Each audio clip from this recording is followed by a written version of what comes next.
All right, everybody, welcome to the Tuesday show. I'm UltraDavid. And I'm James Chen. We've got a very special episode today. We do. It's our yearly Pre-Evo show. We've been doing this for many years now. Yes. And just like we have in the past, we are going to be bringing on experts to discuss each one of the games, the official Evo games. There's a lot of other stuff to talk about that we don't really have enough time to talk about, but we are going to be introducing Evo and what's going on, and after that, we're going to invite people on here to discuss storylines, players... Yeah, whatever they feel like whatever's important. Plugging for their game. So. For sure, exactly right. Yeah. Now, it's not going to be exactly the same schedule as the Evo games lineup. There's a little bit of finagling in there, and, had to make it work with people's schedules, of course. Exactly. But, before we get started with the whole thing, we always like to just kind of talk about Evo. Evo has been the biggest fighting game tournament in the world, probably the biggest open bracket video game tournament of all time, really. What could compare? I've never heard of anything that can compare. Outside of anything with online qualifiers, in a physical single location. Right, exactly. There's 9 games that are going to be there this year. 7 of them have over 1,000 entrants, which is a record. 6 used to be the record. 7 is now the current brand new record for over 1,000 entrants. It was born off of the B series. There was B3, B4, B5, and then finally got changed to Evolution in 2002. In 2000. I think that's right. Yeah, 2002 by Mr. Wizard, Tom Cannon, Tony Cannon, Seth Killian. And then since then, it's been running in Vegas since 2005, and it's just stayed there. And you are a member of the Every Evo Club, are you not? The only Evo I've technically missed was an Evo South. Doesn't matter. Yeah, but for official Evos, I have been to every Evo, Sick. Including the B series as well. So it's been a long journey. That's awesome, dude. Long journey. I missed a bunch of them in the mid-zeros because when I used to go back to school, like for college and law school and stuff, that used to be in August, and that was across, it wasn't where I was living, and it wasn't where Evo was in any case, so I had to fly back that same week, 7 years. So, dang! None of that worked out as a result. But other than that, since 2003, I've only missed one outside of the school concerns, and that was last year. Oh, that's right. It was just last year. It was a wedding. It was a wedding that I had to go to that, again, I made the right choice in going to, of course. I'm very super happy to be going back to Evo. Let me tell you, it was such a strange feeling to experience it from home. Now, I had a lot of fun watching it. Right. I mean, it's a really enjoyable, I really had a blast, but it's very different and not what I'm used to, so, dude, I'm super happy to be back. Yeah, for sure. Oops, hang on a second. I don't need this anymore. What am I doing? Yeah, it was really great. It is really great to be back. So, Evo, as you said, has a substantial increase in entrants. Yeah. It's not actually the most registered Evo. Right, Slightly less than 2016. Yeah, 2016 was the anomaly. It's always going to be the anomaly. It had 5,000 plus for Street Fighter. Yeah. Again, how many of those actually entered and played in the tournament? Maybe a different story. But this is up about 25% in registrations compared to last year. Yeah, a lot of the... And 20% in terms of individual humans compared to last year. So 9,173 individual humans. Yeah, it feels like 9,000. Entering. We're over 9,000. Correct. We made that joke a couple weeks ago. But, because I was about to say we're at 10,000. But, it just happens. But, I mean, man, okay, so... One of the things that I wanted to say about Evo is Evo's kind of become another beast. Like, you go to a lot of tournaments, you go there to play, you have the 24-hour venues and stuff like that. Right. Evo feels more kind of like it's become this spectacle now, where you go there to experience the atmosphere, the environment, you kind of soak in the hype, and you'll never have another feeling like you will when you're in that Sunday stadium with thousands of other people, and you're all cheering for the one same hype moment. Yeah. You know what I mean? Almost everybody in there entered the tournament. You're all players, right? It's a very unique kind of situation, and very much worth going to if you have never done so. Yeah, and the nice thing about it too is, like, I know some people have said this as a criticism, but actually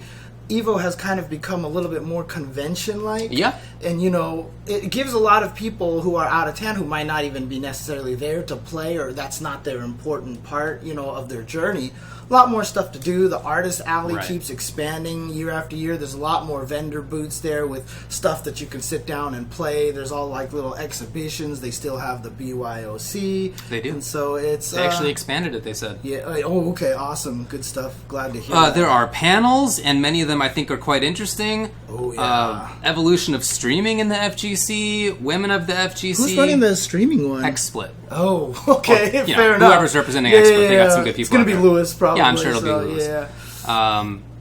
Yeah. You got Broly Legs doing a panel called "What's Stopping You," which, dude, wow. I know. Roller legs would just be like...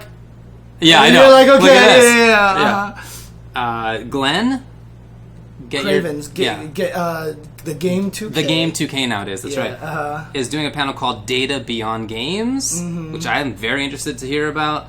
How to Beat Up Your Friends with Frame Data and Hitboxes by Arlieth. Oh, Thomas Shin. Nice. Stream Monsters Inc. from Twitch, and then applying for sponsorship. Actually, Jackio is going to be doing that one. They stole my Stream Monsters Inc. That was one of the names of our now defunct blog. But yeah, there's a lot of great stuff there. And just in those case, those are being recorded. I by accidentally did interrupt you a little bit when you mentioned it was the women in the FGC panel, which I think is a super important one. Agreed. Yeah, Mama Dow is going to be headlining. I think most of that one, and I think that one's super important. It is. We'll probably talk more about this in maybe a couple of weeks when we have more free schedule, more free time than today, which is mostly going to be about the games themselves. It's all but it is be, important. I agree. But Cross Counter is going to be streamed. Cross Counter TV is streaming all the panels there. That's right. Yeah. There you go. In terms of the full schedule, you should probably pick up your badges if you're going on Thursday. I highly recommend doing that. It's always extremely packed, both on Thursday and then Friday morning is like literally an hour wait. Right. It can take a long time to get that stuff done. Fortunately, there's no more 8 a.m. pools. Though, Right. So. And they open up, not only that, but they open up the doors at 8 a.m. So, as I saw Fubar talking about this on Twitter, and absolutely right. 8 a.m. pools are whatever. I mean, I don't know. I don't think that is a big deal. But the doors needed to be open before that so you could get there on time. So now, not only is it not 8 a.m. Pools, but also you can still get there with plenty of time for your 10 a.m. pool if you show up an hour in advance, which you should. However, before, when it was 8 a.m. pools, there was a lot of leeway on DQ for that first pool. Now that's not going to be the case. So if you're not there by your 10 a.m. pool when it was supposed to be open at 8 a.m., that's your bad. That's your bad. There is a Red Bull kickoff party the previous night, Thursday, and then, the tournament begins. So in terms of the game order, this is something that we discussed a couple of weeks ago. Check that for more discussion about it. But on Friday, Soul Calibur 6 is going to be the first top 8, the first finals of a game that will be at 8 p.m. Pacific time. Yeah. Then on Saturday, the finals order will be Under Night, which is at 10 in the morning, Dragon Ball FighterZ at 1 p.m., Samurai Shodown at 4 p.m., and Mortal Kombat at 8 p.m. That's Saturday. And then Sunday is, of course, going to be in the arena, the Mandalay Bay Event Center. Right. 9 a.m. is when BB Tag starts. Then at noon, Street Fighter V Arcade Edition. Then at 3:30 p.m. is Tekken 7. And then rounding things out, last game of the night, 7 p.m., Super Smash Bros. Ultimate. Yeah, hang on. One second, I'm going to do something funky. Testing. Okay, got it.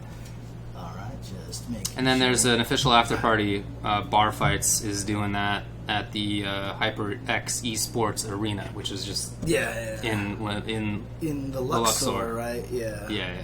Now there's a lot of other cool stuff going on as well. There's a lot of different salty sweets. I don't know. I mean, that's just a generic term at this point. But the Victrix is a big one. Cross Counter are teaming up with the infamous Hawaii Suite. Hawaii Suite every year is one of the biggest suites that's over there, and they're calling it the Sea Salt Suite. Are they? They're actually partnered up with them for that, huh? Oh yeah, it says that on it. You're right. Yeah, it's all. That's pretty cool. They got the name brand and everything. Exactly. So very smart. Pretty cool. But there's going to be that, and they're doing a lot of different stuff. There's SF5 stuff that they're going to be doing. They have regional battles. They have industry throwdown, which is all people who are actually working in the industry. Yep. Which is hilarious. Yeah, I think like the Capcom team is like Michael Martin and Carolyn. And it is Dowd. indeed, yeah. And then there's the Hitbox team that obviously is going to destroy everybody. And there's the... I'm not sure. And then Victrix Pro. Okay. Anyway, like I said, there's going to be a regional battle, which is Midwest versus Southwest. There's Soul Calibur 6 regional battle. There's a lot of stuff going on. The Game Goons are doing their own thing. They have a suite going on. Okay. There's a lot of stuff to pay attention to. When's the UltraChenTV suite gonna happen, huh? Whenever we want to do it. I mean, it'll just be there, people sitting there listening to us tell stories. When I was your age, we used to walk up hill. Yeah, anyways. That's not too many decades away, man. Yeah, I know, right? Seriously. Shoutouts to Oni Ramen. Woo! All right. Well, I know we have a strict schedule to adhere to. We are trying to adhere to a strict schedule. So, here is the rundown of the order that we're doing. Thank you very much. Thank you. The order will be, starting things off, BB Tag. Yep. Then we're going to be having Soul Calibur 6, then Dragon Ball, then Under Night, then Mortal, then Tekken, then Smash, then Samurai Shodown, and then Street Fighter 5. Yep. That's going to be our order. And we're trying to allocate, I say this every year, about 15 to 20 minutes per game. About 15 to 20 minutes per game. Mm-hmm. We'll see. Shall we bring on our first guest? Yeah! Alright, let's do this. Our first guest! As you can see by the lovely picture over here. By the way, these headshots were all supplied by our guests. Yes. These are specifically what they wanted us to show. And can Mr. EbonicPlague, a.k.a. Isaiah, can you hear us right now? Can you hear us? Yeah, I can definitely hear you guys. Sweet. Ooh. And can the people at home hear EbonicPlague? That's the question right there. I have the volume up a little bit. Yes! All right. Nice. For once. Good work out there. So before we start, I gotta say thank you, James, for spelling my name correctly. I have no idea how hard that is when people do that. That's right. Wait, you're talking about your real name or your handle? My real name. My actual in the name. chat. Yeah. In the chat. In the Discord, he spelled my actual name Yeah, correctly. okay, yeah. Oh, yeah, I see that he did. Nice work. Okay, I'm trying to... I'm actually crying right now. Well, get it together, man. So, we want to talk about BB Tag, and we're gonna kind of leave this up to you, but in general, what we're hoping to hear about is important storylines, people or characters to watch. Yeah, I know. What's going on? What's the state? We have a new patch, all this other stuff. What's going on with the game? Oof, okay, well, that's right. You sure you got 15 minutes? 15 to 20 minutes. But for real, though, okay, so I'll just start with the whole new patch thing.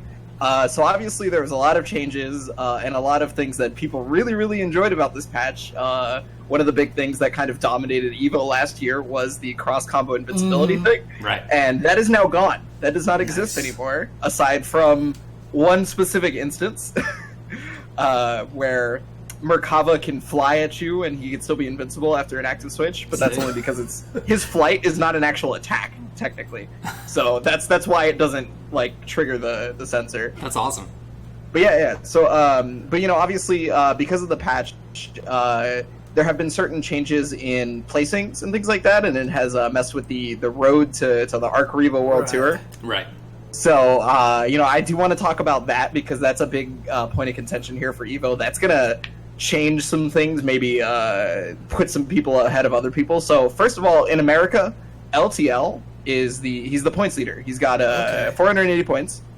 And basically, to secure a spot, he has to place at least third or better, right? Ooh, dang, that's no pressure. It's right? real hard, but LTL consistently getting top 8 at every event with Ruby Gordo, even post-patch. Oh, dang, so the same team. Okay. He's looking pretty good. I don't think it's out of the question for him to do so.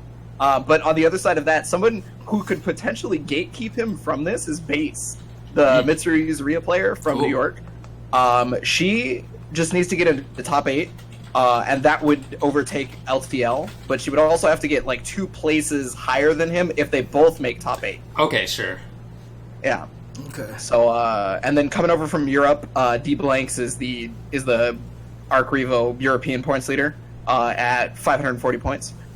Okay. And then over on the side of Japan, Now, the points leader for Japan is not currently in attendance.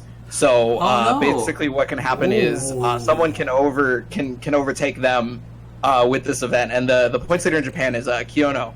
Okay. Yeah.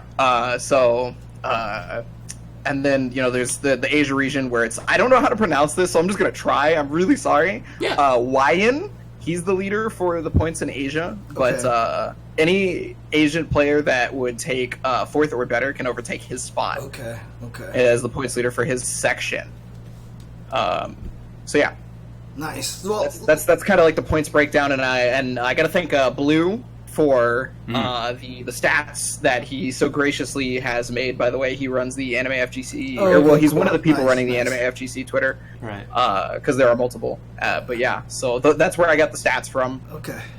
Let me ask you a question. I know obviously there's not much time, but the new patch drop, lots of new characters. I've heard Teddy is kind of a problem now. Is that true? No. So Teddy at first was considered to be maybe one of the worst characters in the game. Okay.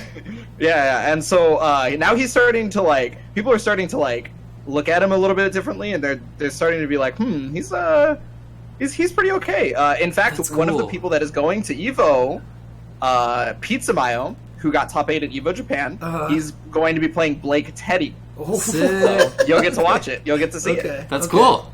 And what about Heart? I heard Heart is really good too, right? So yeah, on paper, Heart looked like she was going to just be obliterate everybody and be super hard to deal with, honestly, because homing dash as a mechanic, being put into other games without the contingencies that Arcane Heart itself has, is really strong, right? Yeah. But the thing is she's a character who actually needs specific supportive partners to be strong. Okay. She's not maybe as strong as we had originally thought, but she's still good. Cool. Okay. For sure. And then to keep moving on with the new characters, I guess I'll talk about Seth next. Seth is another character who's definitely good. I think that's very, very clear. But the thing is he may not be stable, and what I mean by that is he requires very specific partners as well. Okay. Yeah, but boy does he do damage. Oh my god. Okay. Nice. So let's see. We got so there's Teddy, Hart, Seth. Did I talk about everybody that's new? There's one more. Naoto. Punch yeah, Naoto. Naoto, So yeah, he was an anomaly. We weren't entirely sure originally how strong he was. He's looking to be on the just okay side. Okay. He's viable, but he's not really blowing everybody up kind of deal. And that's the other Naoto, by the way. Yes. Yeah, that's Naoto Punch. I refer to them as Naoto Punch and Naoto Gun. I don't, We're pulling some Shirogane- ST strats in here, it. right? Their Boxer. last names are almost the exact same, so I just was okay, man. ST works. Yeah. Kurogane and Shirogane, Okay. Nice. yeah. So, there's two Naotos in the game. But yeah, so another thing though is you didn't see a lot of Akihikos and 9 players pre-patch. This patch, those characters are super super strong.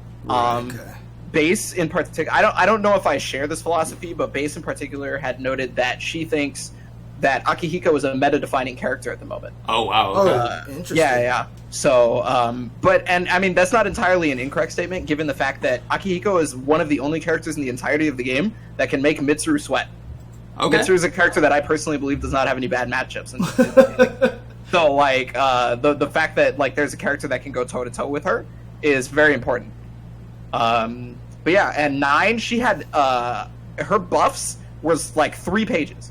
I remember that. Yeah. She had 3 pages of buffs, and now she is legitimately running amok. She is such a scary looking That's character. cool. Yeah, because some of the. Oh, sorry. Go ahead. No, I was saying that was one of the characters Olaf wanted to play, and he was super excited about the buffs page. Well, I mean, they did her good. I can tell you that. In fact, Gouda, for example, who previous Evo he placed in the top 8, did very very well for himself, obviously. Who used to play New Gordo, he switched over to 9 Merkava. Oh, sick. Oh, damn. Yeah. So, and Merkava, another character who pre-patch was already very strong, maybe even a top 10 contender, right? Just kind of got better with the changes. So he's another character who's considered to be esports right now. What a way to put it. Merkaba is esports. Okay. Esports is the term that we use in anime for really, really strong, basically. That character is esports. Nice. So, yeah. All right, well, here's another question for you. Okay. Who's winning BB Tag at Evo this year? So, okay, every time... this out here. I need to know. Every tournament, I am almost always going to say Koji Kong. Okay. Yeah, and I knew David was going to be happy about that. But I mean, is that team still strong? Because I know Waldstein got nerfed a lot. Team Warhammer is probably the best team in the game still. Really? If not like top 3. So David is like, what? Yeah, Sunday morning David is in there, dude. I was going to be there anyway. Yeah, but yeah, I know, of course. I know. There's so many reasons why that team is incredible. Like, Tager has his troubles, but when he's paired with Waldstein, he does Waldstein a lot of justice. I mean, I agree with you. I thought that team was super strong from day one. Oh, well, it was. It's just we didn't realize it, and we're all focusing on other things. Yeah. And then it just slowly crept up. But, yeah, so Koji Kog... I am pretty much almost always going to be picking Koji as like a contender to win events. That makes sense. Kiyame, currently, though, he switched over to Akihiko Mitsuru, which is going to be quite a bit of trouble for a lot of American players because we don't have a lot of Akihiko. Okay. And Akihiko is currently one of those characters who touches you once and your character's dead, essentially. Right.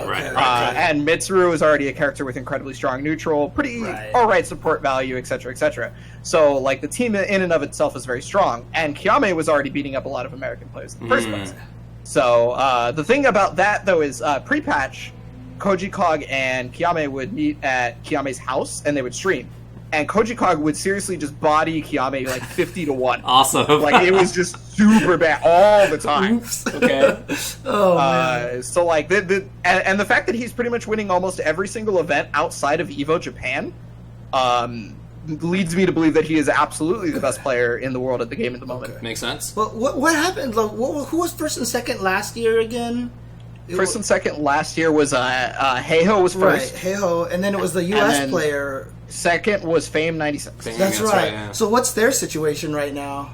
Okay, so Fame 96, I don't believe he can make it to Evo this time around. Okay. I mean, I'm just making sure real quick. Right. Yeah, so he couldn't. Yeah. Oh, but Fame 96, he actually just barely didn't make top 8 at CEO.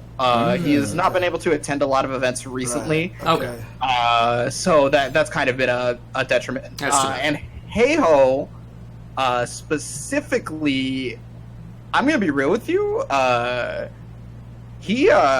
haven't seen a lot of him recently. That's not because of him not traveling. It's because I have just seemingly missed every single event he seems to go to. Okay.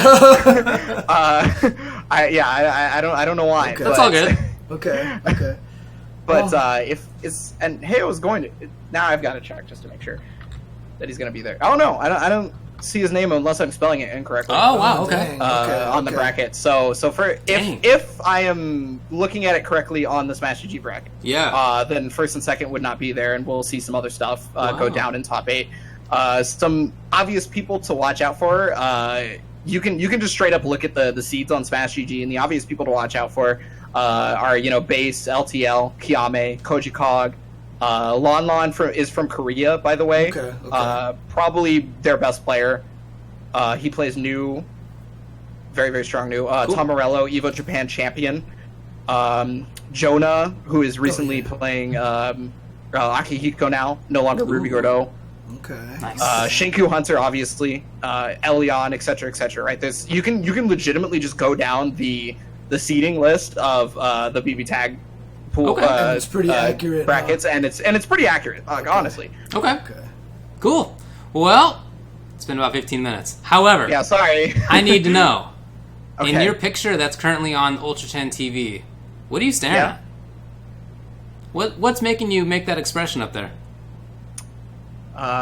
Whack opinions, like women, like women in the FGC shouldn't have a panel. Whack opinions like that. Yeah, women in the FGC deserve a panel. Got him. And then also, I've heard everybody keeps talking about this. I don't know why, but they're saying that they're all worried about you in Vegas, right? Because they keep saying the plague is going to be a problem, right? So, yeah, the plague is going to be a problem. There's the locust horde that I mean, as soon as I said I was going to Evo, everybody should have known. Like, I don't get it. Like, why didn't everybody prepare? I don't get it. All right, man. Hey, thanks a lot for coming on. Really appreciate the help. Thank you. For sure. All right, cool. So there we go. That's Thank you. And again, we had his stream under there, as you could see right under his quote-unquote profile picture. Yeah, and I apologize that it feels like we're cutting people off super We are definitely fast, doing it. But we are definitely doing that. And so, what do we got coming up next? Let's see. I can tell you what we got coming up next. Looks like, yeah, I cut off the right thing. Go ahead, tell Soul people. Calibur 6. Yes. There we go. So Soul Calibur 6, and that means we are bringing on... yeah, okay. There we go. Okay. There we go. Nice work. You got to change the old... Yep, the name over here. Let's see if I can jump over here. Let's jump over here. Let's see if Alicia, can you hear us? I sure can. Hello. Hey, awesome. There you go. So you talk while I fix this name. Hello, how are you? Over here. Hi, it's very nice to meet you. Thank you very much for doing this. Really appreciate it. Oh, I'm just super happy to be here to talk about Soul Calibur. Is everything to me, so I'm about it. Well, let's hop in then. So, again, what we're looking for is... Alicia X Life, of course, yes. And she's been doing a lot of commentary for Soul Calibur at all the different events. I've heard it. Yes. It's been good. Yes, and I actually got to do commentary with her at Texas Showdown for Soul Calibur, which was exciting. Was Soul Calibur or Tekken did we do? I think we were actually at Tekken together. Yeah, I think we did Tekken, so there you go. Okay. Cool. Either way, we were doing everything that weekend. So yes. That's cool. All right. Yeah, so I'm just really passionate about 3D fighting games. So I do Soul Calibur, Tekken, and DOA. Yeah. I just got back actually from VSF versus Fighting in the UK. Nice. Dang, that's cool. Yeah, I got to do back-to-back top 8s. I got to do DOA's top 8 and then announce their season 2 pass. And then I got to do Soul Calibur's top 8 right after. It's so incredible. All right. You announced Nice their work out season there. pass? Nice. Okay. Subtle flex, you know? Definitely. That's awesome. Cool. Well, what kind of storylines are we expecting from Soul Calibur coming in? I mean, obviously France is very strong. There's some strong players in the U.S. Japan is going to be strong. What are we expecting here for this game? Yo, for sure. So, like, of course, the United States scene is actually like a monster right now. Okay. So, talking about them quite a bit, but also to mention, like, Singapore has an incredibly strong scene. Oh, yeah, of course. They have Soul Calibur Asia League going on, where you have players like Shen Chang, Shen Yuan. You have a lot of these really strong, talented players who are also coming on over into Evo. Like Shen Chan, as I mentioned just a second ago, plays Cervantes, which we don't really see often in top 8s. So to have him kind of come overseas and fight in these tournaments is always incredible. I saw him do work at the tournament this past weekend, the WSOE. I was just going to say that, right? Yeah. That was sick. I watched that. Yeah, so like he was over at WSOE. So we got to see him playing there. We also have like actually there's one that I've been keeping my eye on for like a little bit. I hope I don't butcher his name, but it's Shiwapan. He actually won Tokyo Battle Stage, and he's a Sophie player, so I'm really excited to see him performing at Evo. But yeah, like just watching Soul Calibur Asia League really inspires like myself, and I guess like a lot of people across the world, seeing Soul Calibur played at that level and also have like the points leaderboard and all of those amazing attributes that we get to see with like Tekken and Capcom and all those cool things too. But yeah, I can keep going on about actually more players. No, I mean, yeah. I mean, keep going with that. I mean, just... You know, right now, I mean, obviously, Okubo's been very, open about patches and everything like that. They've had very detailed patch notes showing why they're changing things. How's the character balance turning out right now for Soul Calibur? I think the character balance in the game is incredibly strong. Like, from the improvements that we've seen at the start of the game to now is a massive difference. Okay. Like comparing a plateau to like a depth of a canyon is like what the difference is right now. We still have like a few outliers here and there. I would still say like as well, his whole entire kit relies on a 50-50 mix-up. And it's just a weird concept to have as a character. He literally is a walking 50-50, so I just don't know how I feel about that. Oh, actually, do you know what? I do know how I feel about that. I hate it. Yeah, okay, yeah. I was like, yeah, I know.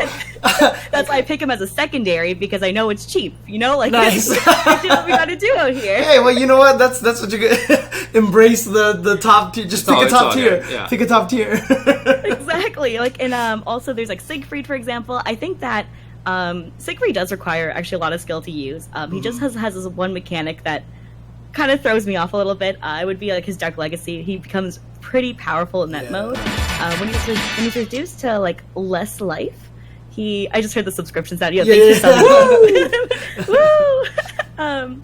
But yeah, when he's reduced to like lower life, he goes into Dark Legacy. In Dark Legacy, he gains a lot more move properties. He gets like 3B, which is like really cool. He also gets a few extra lethal hits here and there.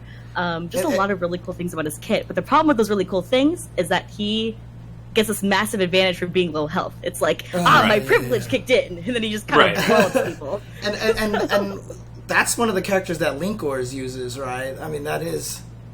It is, yeah. But on top of that, too, though, is like when talking about Linkors is he himself is just a really solid player, right? So when you have a dangerous character in a solid player's hands, it's mortifying to go against. Okay. And that's where we also see two other players. So talking about the three people who I am so excited to play at Evo for, especially when it comes to top 8. Wink, wink, nudge, nudge, knock on wood. But would be Linkors, who is, as you just said, a Siegfried player, secondary, a few actually other characters, but one of them being Geralt. Yeah. Right. We also have Blue God, who is the Aswell of Aswells. This man is so brilliant and will punish everything perfectly, like a robot. So really cool to watch that always. And then third of all would be actually Rich Sticks, who is a player that I sponsored. He came from online. He was like ranked one of the highest players in online. Okay. Never played in even a locals before. Okay. And I was like, do you know what? Let's send this kid out to a tournament. So I sent him out to his first tournament. Okay. And I was like, here's some money, go. He attended Frosty Faustings, and he came second in that tournament. Wow. How old is he? He just turned 21 today. Today's his birthday. Wow. Dang, happy birthday. That's cool. Nice, good stuff. So So what is like that? Is literally it AXL? Is that your team name there? It sure is. So AXL, Nice. Accelerate Gaming Incorporated. I actually quit my job as a producer to launch my own company and to sponsor Oh, tournaments. okay. Nice, that's awesome. I did a full commit. But yeah, even that's great. actually after I walked up from behind stage to go approach him, because I was worried, right? Like you took a hard loss in grand finals. You were on winner's side. I didn't expect how he would react. Yeah. The first thing he says to me is, "Alicia, I came second." Oh, And he's the happiest kid in the world. That's so cool. And that's where I knew this is what I wanted to do for the rest of my life. That's Oh, awesome. that's great. That's awesome. That's cool. Nice. Just out of curiosity, are you going to be attending the Women of Esports panel, the Women of the FGC panel? It might be during one of my commentary slots, actually. so Okay, I'm not- yeah. Same here. I can't go because I'm commentating at the time. So Exactly. we're talking about players from East Asia and from North America. Are there any else to talk about from those two regions before we move on to like Europe and stuff? Yeah, sure. So I'm gonna like flip through my notepad of everyone I listed out because Yeah. I am super passionate. It's like, as you hear me literally flipping the pages like ASMR. dude, that's fine. So yeah, we talked about like Shen was one of my big ones. Yeah, we actually have Flash God, who's also an Aswell player, fourth at Tokyo Battle Stage. Okay. Yeah, there's a really crazy Baldo player actually. I'm gonna butcher the name. Okay. I'm gonna type it out in chat for you guys. I'm gonna Come I'm gonna full on. commit. What if you guys want to take a crack at this? You go right for All it. right, Okay, all all right, right, James all will do right. it. Let's do this. There you go. One of you guys can take a crack. Yutoto, probably. Sounds right to me. Yutoto, probably. Do There you it. Nailed it. That's what it is Okay. now. go. Okay. Really excited for him.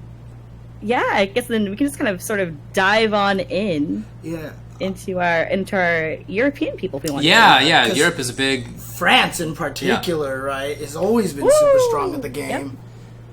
So who do we got from Europe? I think the first one to always mention right off the bat is actually Kayane, one of the strongest faces of Soul Calibur. Yeah. She's been here for quite a while. She's been putting in that work constantly. In the pre-release of Soul Calibur, she was the face of the pre-release. She was constantly out there doing interviews, working Super really cool. hard with the development team. And now when it comes to every tournament, she's always there supporting all these players and bringing people up. She herself is just a wonderful person and an incredibly talented player. Yeah, for sure. And she's also been doing a lot of just like hosting duties and all sorts of for some years now. Yeah, for many years. So exactly. So just like to see her bring that side into it as well is really, really cool. Who does she play? Who does she play? Oh, she plays Shangwa. Shangwa, yeah, of course. Okay, makes sense. Yeah, even like back when I used to be in the middle of nowhere. So I used to live in Nova Scotia, so I used to watch a lot of stuff online. And even getting to see her, like, sometimes people take a cell phone camera and tape her playing and stuff. It was so exciting to me. So I know these feelings. Yeah. Right? Yep. It's the coolest thing in the I know world those to be able to feelings. talk about this now. The best thing that I ever saw her do was it was at like a PAX East. She played everybody in Soul Calibur 5 without looking at the screen. What? And was beating everybody. Okay. Yeah, she was just beating everybody. hearing? Yeah, she was just listening. She was literally sitting on the stage, facing away from the screen, and beating everybody. So yeah, Sick. it was pretty sick. Wild. Yeah. Now, that's what we need to see, a run back of that happening at EVO. That would be At Evo, yeah. that would be sick, yeah. Oh, man. round 2.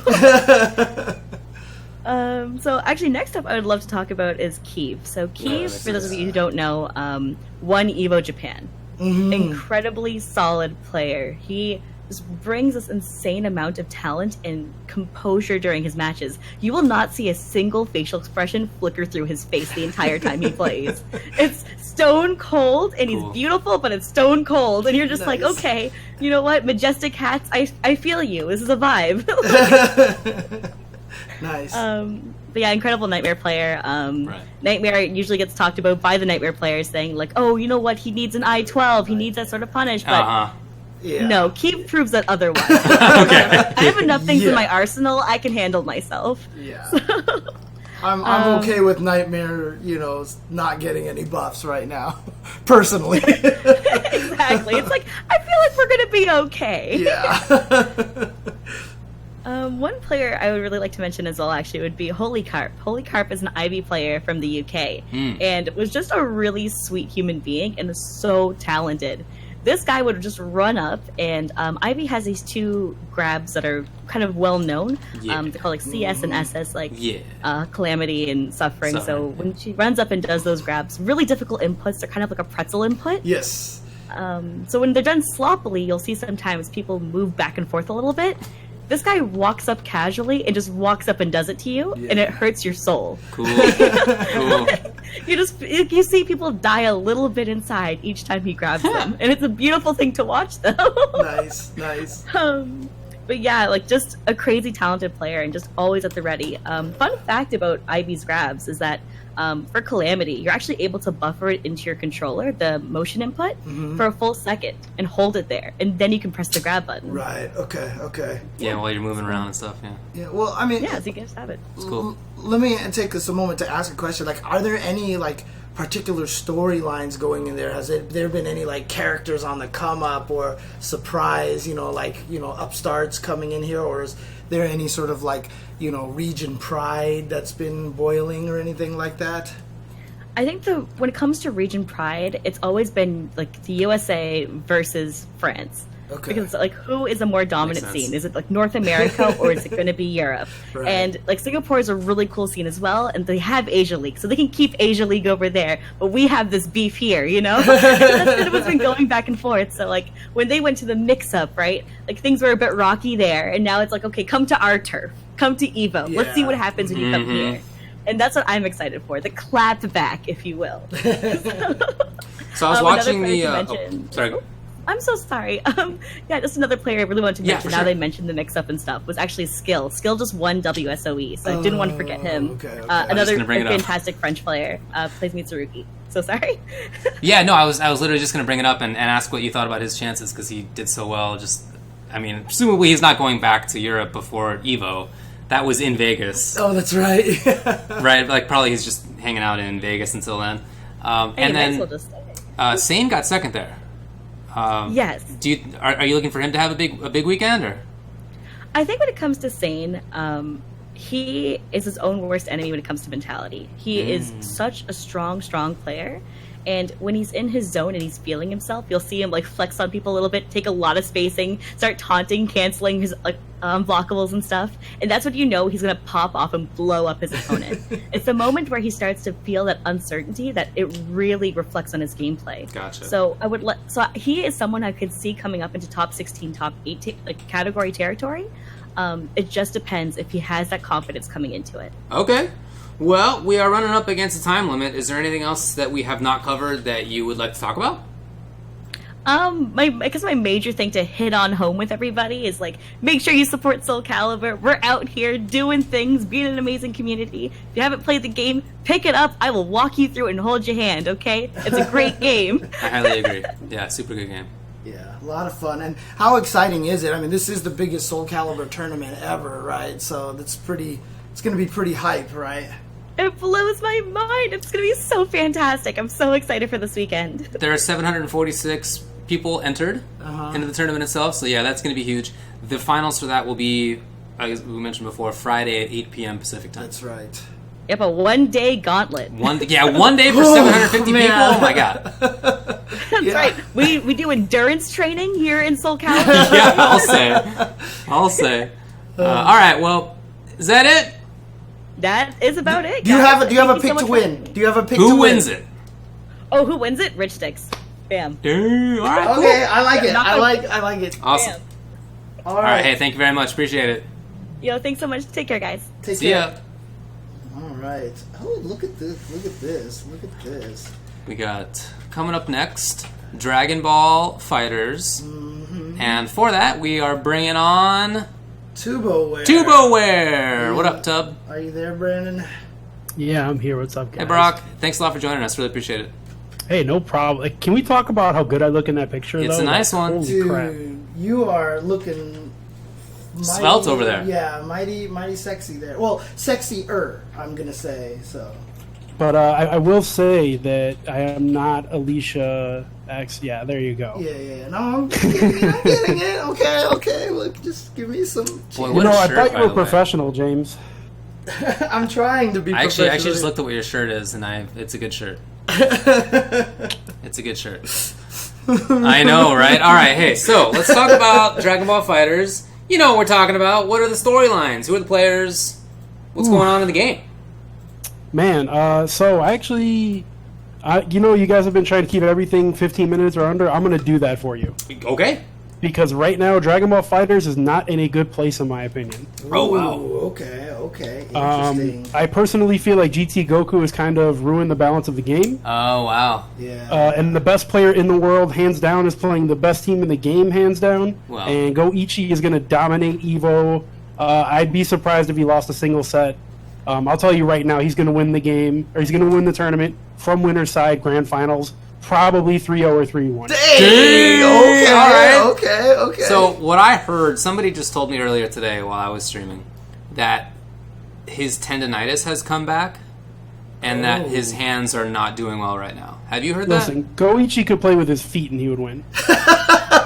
I'm not gonna deny that. Who knows? I'm not gonna argue with that. Dang, talk about you're coming right out there, man. Yeah, You're swinging. I know, yeah. Yeah. I don't feel like the game's in a very good place right now. I mean, it's still exciting to watch. Don't get me wrong, but it's more exciting to watch when Goichi is not on the stage. Wow, is he Justin Wonging it? Jeez. Yeah, pretty much. I think he's just going to be completely dominant. Maybe the tendonitis will flare up. I do know some other players, and if you can give me a moment here, I actually want to shout out Alucard from New York. Yeah. Him and Tachikawa both have dropped out of Evo, the two best freezes in the world, due to health reasons. And if it's okay with you guys, I actually want to put Alucard's GoFundMe link in the stream chat. Yeah, Oh, yeah. I Because didn't know. he has a very serious infection right now. Well, I had no idea. But if he doesn't get and take care of it, it could actually, it's life threatening. Is that so? Wow. Oh my god, I I've had no heard about idea. that. I've heard about So that. yeah, I Yeah. just threw the link up in the chat, guys. If you could go check that out. Alucard's a good friend of mine, man. He's been playing Smash and Versus Fighters forever. Yeah, sure. I'm sure you guys have seen him on Bum Stream. And oh yeah, I've known the whatnot, guy so- for I don't know a long time. Yeah, it's in the Yeah, chat. and on top of that, he's probably the second best Frieza in the world. So Oh, man. I mean, for all the people that are that are listening to this or watching on YouTube, unfortunately, it's not going to be in the chat, and I'll try to remember to put the link in the description. I'll try to remember. Cool. And but then, yeah, I yeah. also read about Tachikawa having to pull out.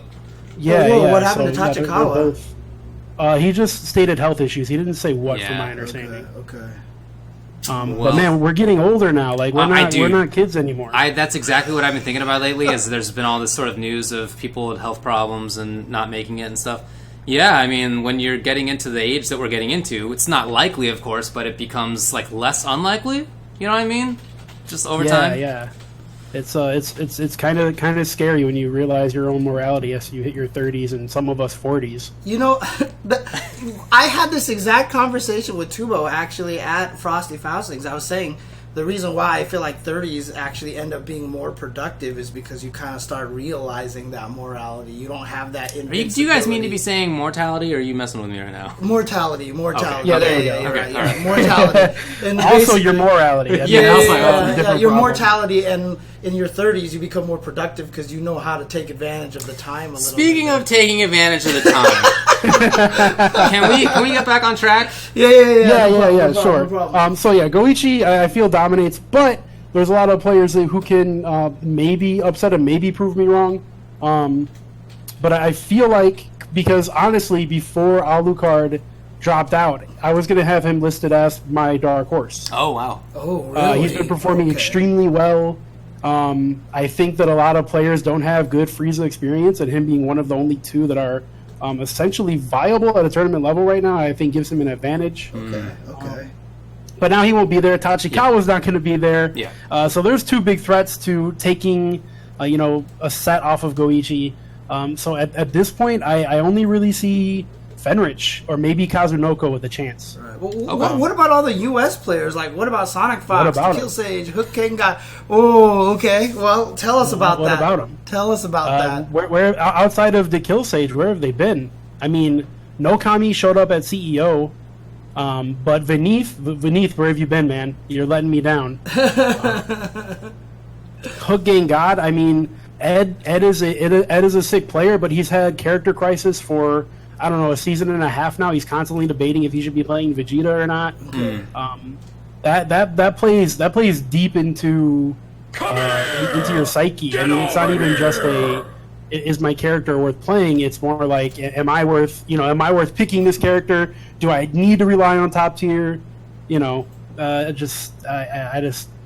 I don't see America having that many players in top 8 at Evo, unfortunately. And as you guys know, I'm a huge homer. I do know if there's that. If there's an American playing against a foreigner, I'm cheering for the American player 100% of the Yeah. time. And it hurts me to say this, but I wouldn't be surprised to see an all foreign top 8 at Evo.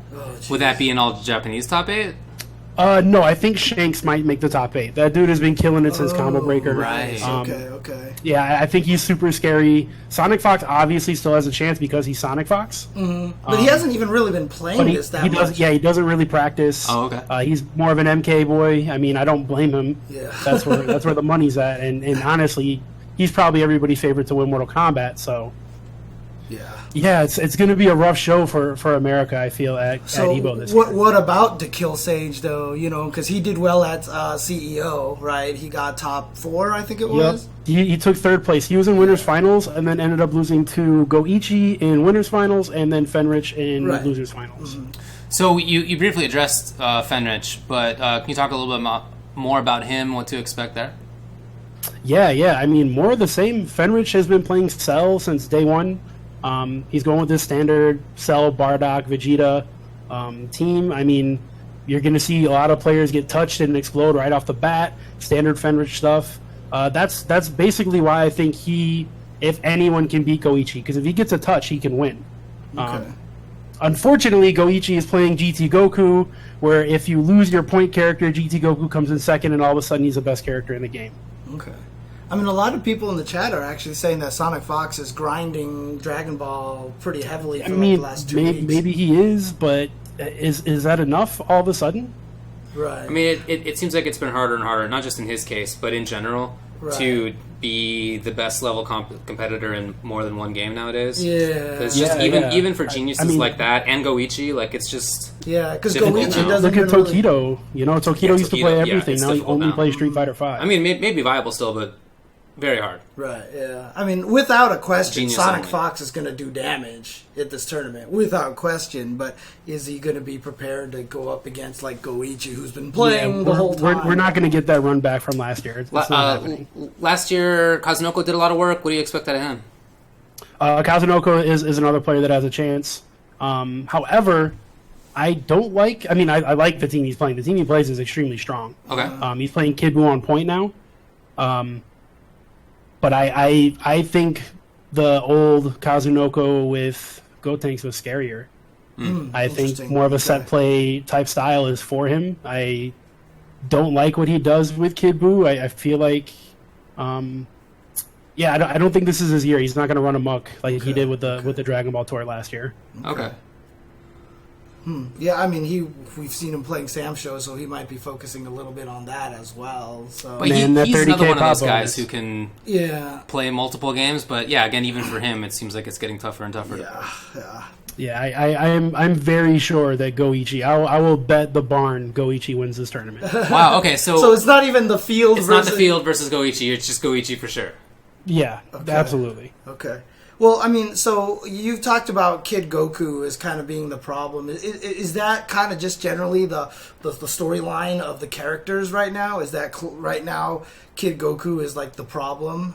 So the funny thing about that, man, is you'll hear me talk about him being incredible, but the only player really doing much with him right now is Goichi. Okay. So maybe it's a little bit of a Goichi factor. However, I do feel the character is really, really silly. He has incredible box strings. He has incredible high-low.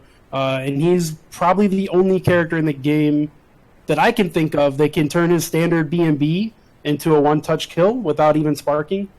Okay. It's just there's a lot to unpack with that character that I feel should change, and Goichi takes advantage of all of it. Okay. Sounds like Goichi. I mean, that's what he does, right? Yeah, he finds the cheap stuff. For sure. Oh man.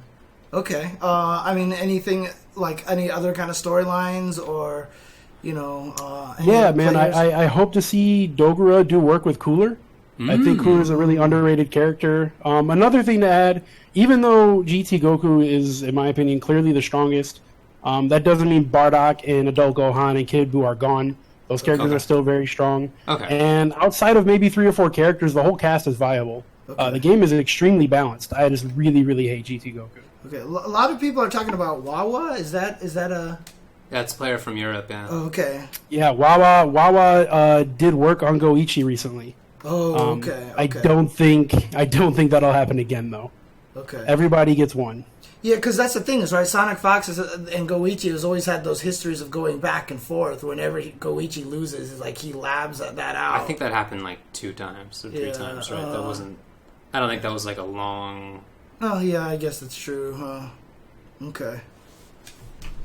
Is Wawa... But yeah, Wawa I believe is from France? I believe he's French, yeah. But yeah, I think he took out Goichi in like the first round of a tournament they were both at. Rad, okay. Yeah. So people kind of lost their shit over that, obviously. But yeah, I don't see Goichi being taken out at Evo. I think he'll be ready. Okay, all right, man. You don't feel like you're jinxing him right now? Yeah. No, not at all. I can say whatever I want, man. That dude he's unstoppable. Fair enough. Okay. All right. We've got like a minute, unless there's anything else. Anything else you want to say? No, man, I told you I was going to finish it under 15 minutes. I'm keeping you guys on track here. You are absolutely correct. Okay. Follow me on Twitch. Oh, real quick. I am not officially commentating anything at EVO this year, but I am commentating the Marvel Infinite exhibitions after the Ultimate Marvel 3 finals. It's going to be me in Persia, actually. Oh, yay! That's awesome, man. man. Neither of us are officially at EVO, but you best believe we're going to be at EVO. Oh man, that's the But those are it's not my call to make. You understand? But those are 2 surprising omissions. and you're planning to start streaming a lot more soon, right? Yeah. After EVO, I do stream. I'm going to be streaming a ton of Sam Show. I'm pretty confident in the game. I'm hoping to do well at Evo, and I just want to support the game in general. I really, really love Samurai Shodown. Okay. For sure. Sweet. All Cool, right. man. Well, thanks so much for joining us. Really appreciate you taking the time. Yeah, thanks for having me. Anytime. All right. Cool. Well, Later. get him out of here. All right. All right. You want to take a break? Oh, do you want to do that real quick? I would like to. Oh, that's right. I completely forgot we have breaks that we need to throw in. Let's take a there. break. Okay, let's take a break, and then we'll get the next guest coming in. You can already see it. Who's the next guest? You can already see a little preview over here. It's going to be Juushichi to talk about one of the big surprises of the year, and that is Under Night in Birth EXE latest. Shout outs to that profile pic. All right. That's, all right. All right, we'll be right back. We'll be right guys. back. We'll be right back. All right, welcome back to the show. We are continuing talking about Evo 2019 and each of the individual main games.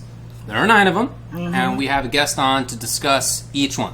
Right, and the next one is Under Night in Birth EXE latest, which is like the game that could story of Evo.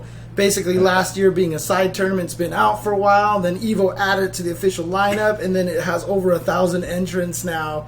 And Eunice, I feel like, is just really on the rise right now. It has 1,156 entrants. Yeah, so we have Juushichi here. I mean, just tell us how the whole community is feeling about over 1,000 entrants at Evo right now. People were very excited about the scale up because, like, the previous highs, like, we've been kind of hitting new highs every tournament. I think, like, at one point when ST had just come out in 2017, we had, I think, 160 or something like that, and that was kind of key marked by the 2 best players in America at the time. That's Infinity, who is a hide from New Jersey. And everybody probably knows about Squish, the Akatsuki from Arizona, who's taken a lot of people's hearts by storm. But like, that came, and then, like, CL, I think last year hit like 200, or not 200. It was the high, like, hundreds, and then Evo last year hit 200. CB this year was like 424, and then it ramped up again to, you know, the 1K that we had. So, like, we'd always been kind of building throughout the years here.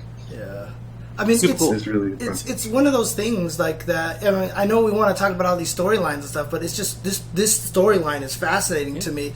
You know, I keep telling everybody out there, look, if you want your scene to grow, just look at what the Eunice community is doing. I mean, what do you feel like it is about the Eunice community in particular that's been able to grow their game so well? I mean, I think we had some kind of, like, word of mouth booms. Like, there was the big thing during the summer last year where, like, everything was like hashtag play Eunice, hashtag blah blah blah. Like, that was a big thing. I think the other thing we share is, like, all of the players basically have a large amount of enthusiasm about playing the game. Like, my background is actually from the Smash background. Like, I was a project and developer, kind of shadow TO for a lot of large events for Brawl back in the day. But I mentioned that to say that one of the techniques that I think the Smash community uses is, until recently, where, like, all of these super majors and S tiers and all this stuff blew up, everybody piled to, like, 4 majors. Like, if you wanted to go to, like, the West Coast, you went to Genesis. If you wanted to go to the East Coast, you went to Pound, things like that. That was one of the things that we tried to do as much as possible for the tournaments here in the U.S. So, like, Combo Breaker, CEO Otaku, now Climax of Night has blown up in the last year, Anime Ascension, like, all of those types of scenes, we wanted to get everybody that we could to come and, like, showcase there. Nice. That's cool. So That I think that's a really good technique. Okay. I mean, for it seems like, you know, I'm not playing it, but from everybody I know who is, it's just because it's a good game. Yeah, that's the other thing too. That obviously is a big factor. Quality video games. Yeah, I mean, honestly, both of us used to talk about Uniel all the time. We just haven't had the chance to play Eunice because 2019 FGC problems right now. Too many games out there. But I mean, the crazy thing about this now is with 1,000, this is twice as big as the last biggest event. Man, like, what are we expecting from this tournament? Like, which area, region, characters, players? Like, what's gonna happen?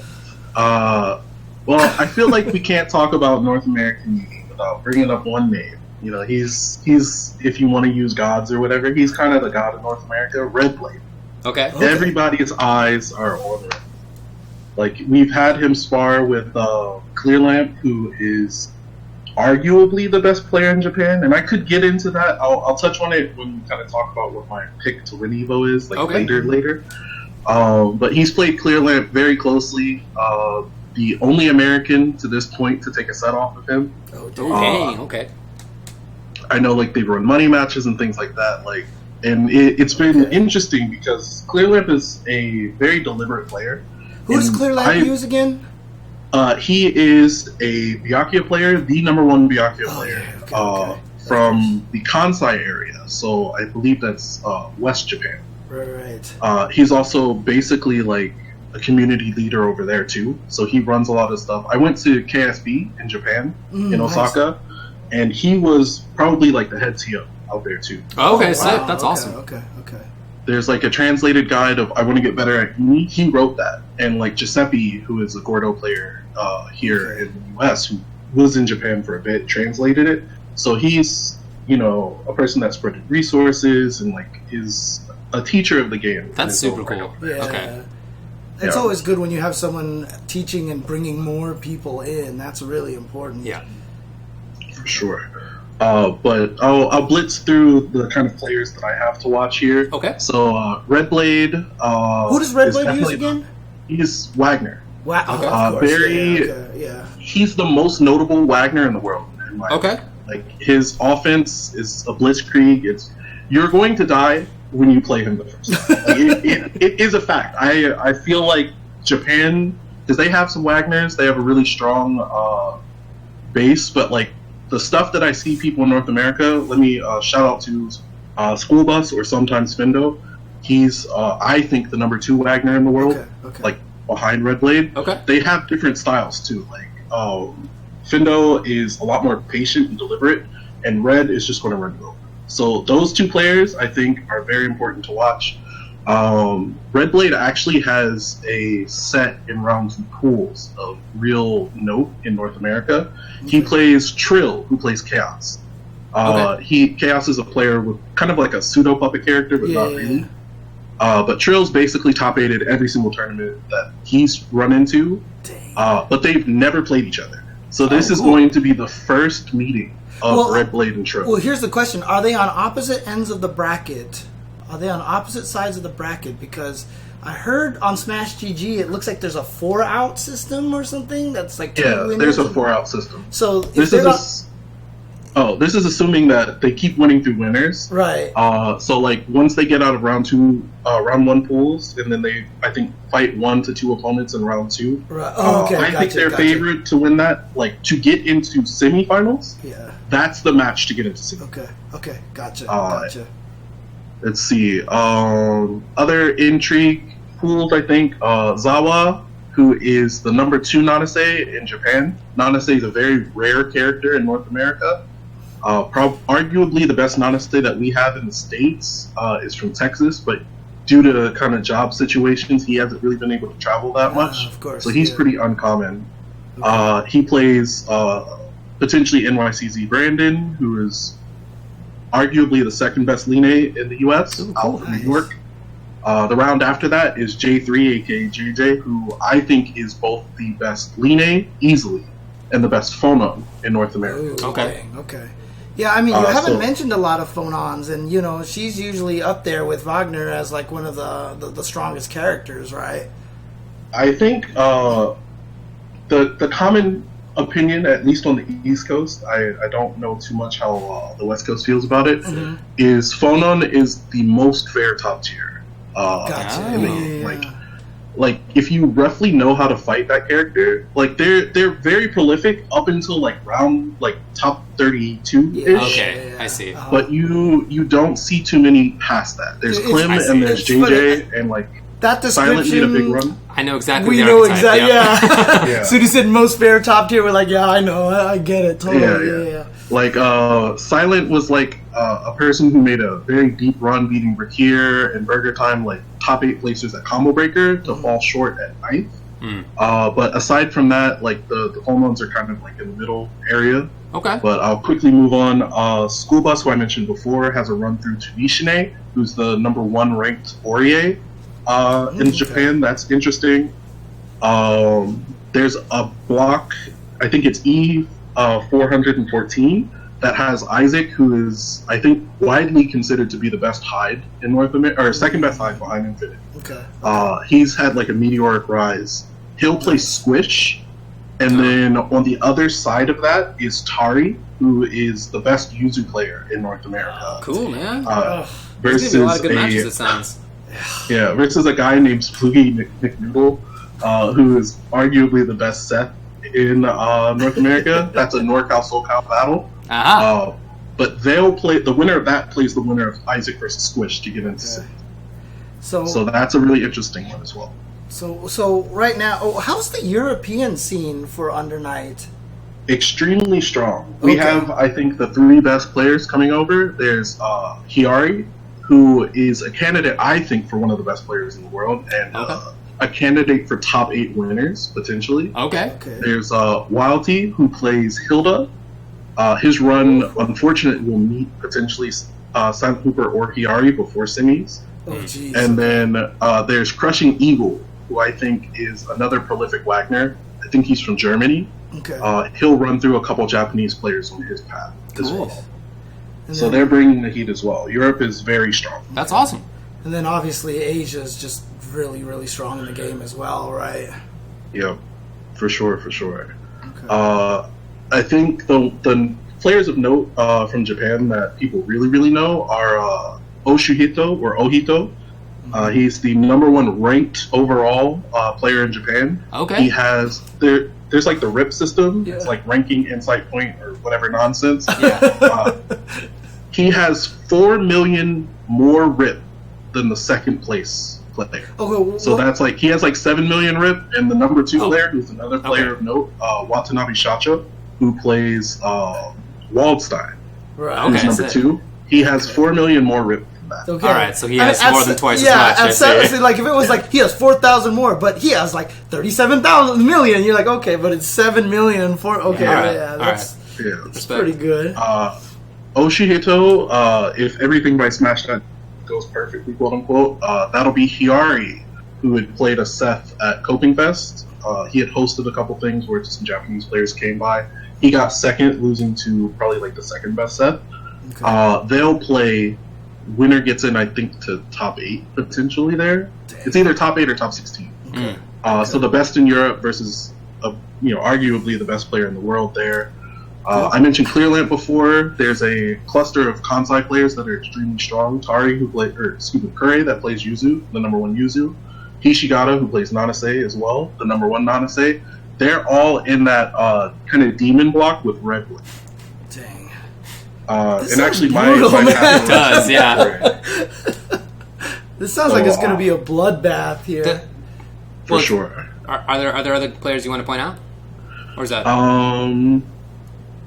I think I hit basically all of the main ones that I wanted to hit. So does it feel to you like there is a standout favorite, or is this much more about the field?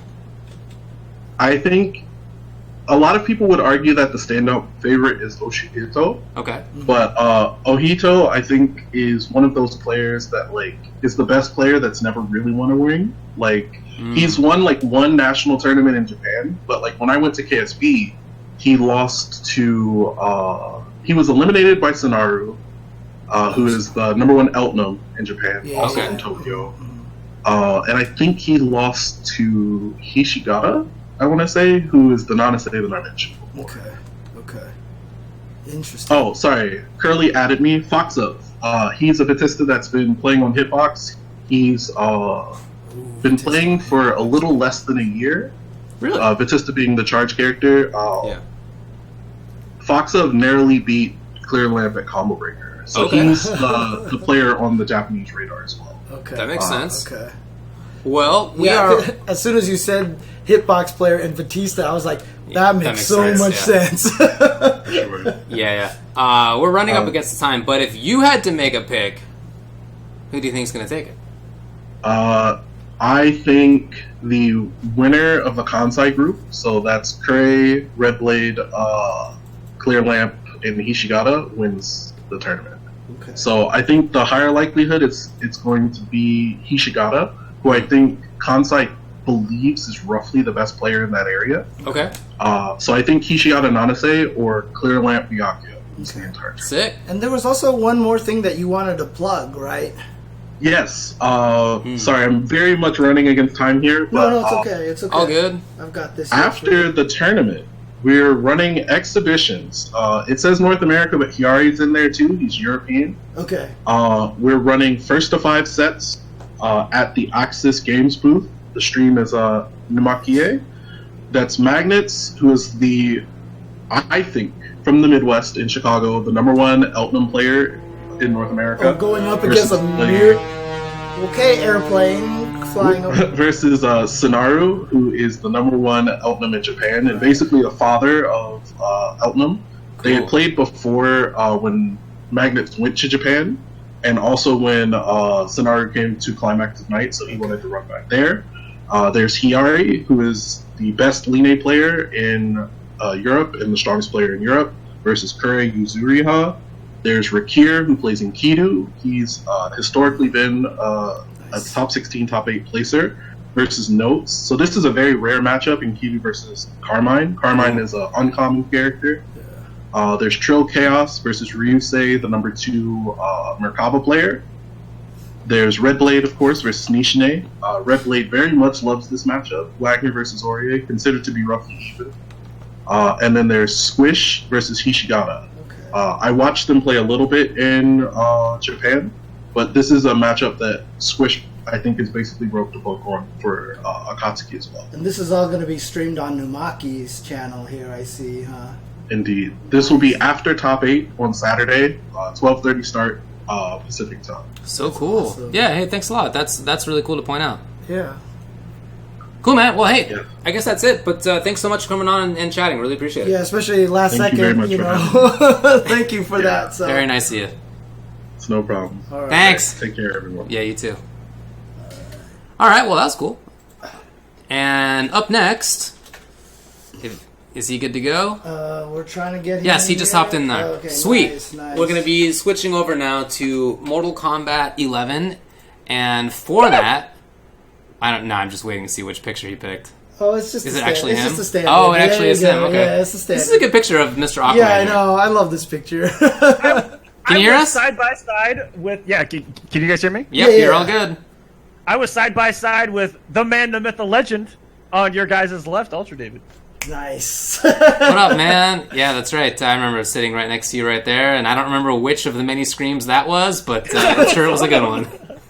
One of the many, and my voice held, which is That's right. That's right. So we're talking about Mortal Kombat 11, and I wanted to bring you on to have sort of a interesting back and forth of opinions. You know, I want to talk about what the main storylines are. I want to talk about the players, and I want to talk about maybe the characters if we need to get to that.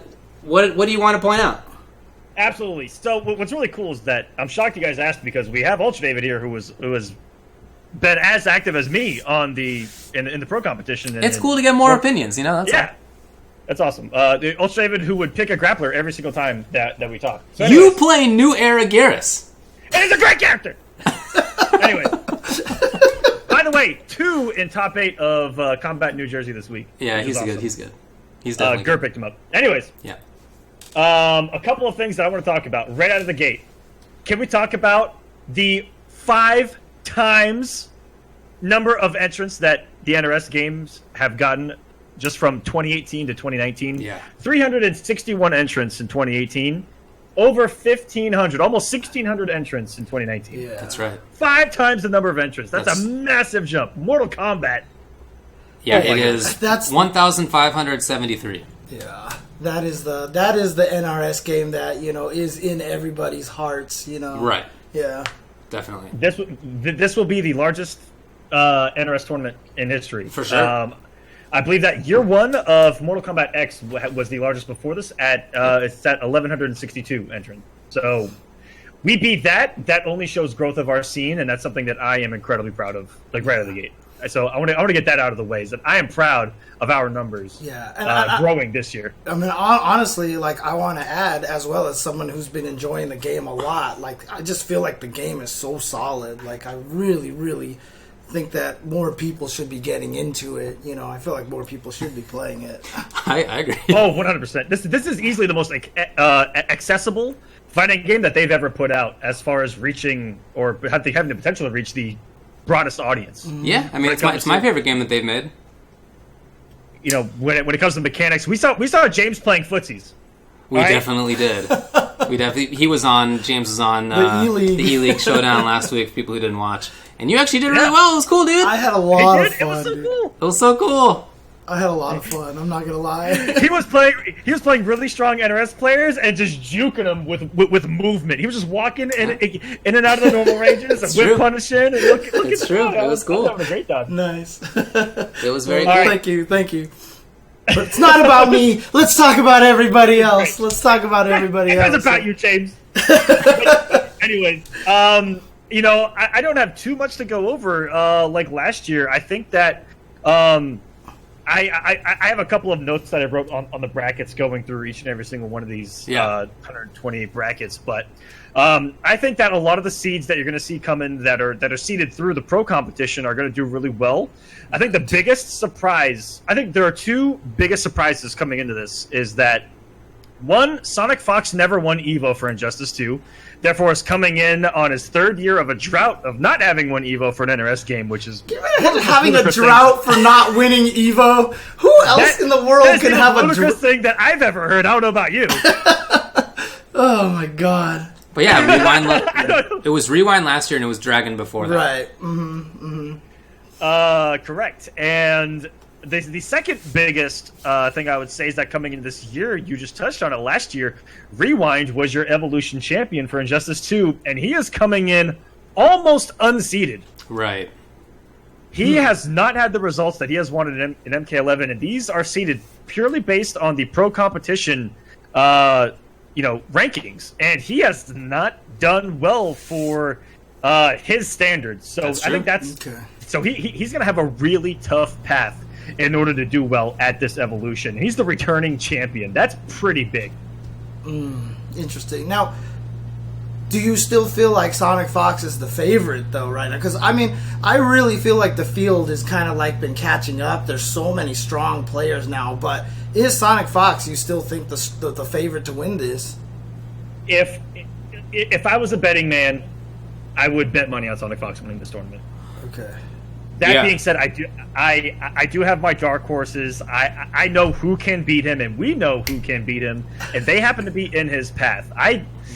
So when I look at semifinals and on, I expect very similar results. Like we're looking at the CEO. When you're looking at players that are going to do really well, I see Foxy Grandpa having a really good path. Kevo is in his way, and he decimated Kevo in the most ludicrous fashion in that top 8 of CEO. That was flawlesses that happened before our eyes. But he is going to run into someone who is one of my biggest dark horses of this event, and it's Noble Kombat. Oh, for sure. We have seen Kombat beat Sonic Fox. We've seen Kombat beat... Yeah, Kombat has the skill to beat anyone at any time, and that makes him, I think, my biggest dark horse of this tournament. He was one of the guys that was just good online and then just started entering tournaments, correct. right? Yeah, okay. That is right, and he started training with Sonic Fox. Really big recipe for success in NRS games. Has his own teammate in his path, but he'll have to go through Foxy if he wants to make top 8, it looks like. But I think that he has got the skill to do it. We've seen it before. We saw him make a huge major top 8 offline at CEO. I think that's going to translate well coming into Evolution. He's very young. I think that he's going to be confident going into this thing. Nice. I mean, for my part, I would say that I think that the two biggest storylines are also kind of related.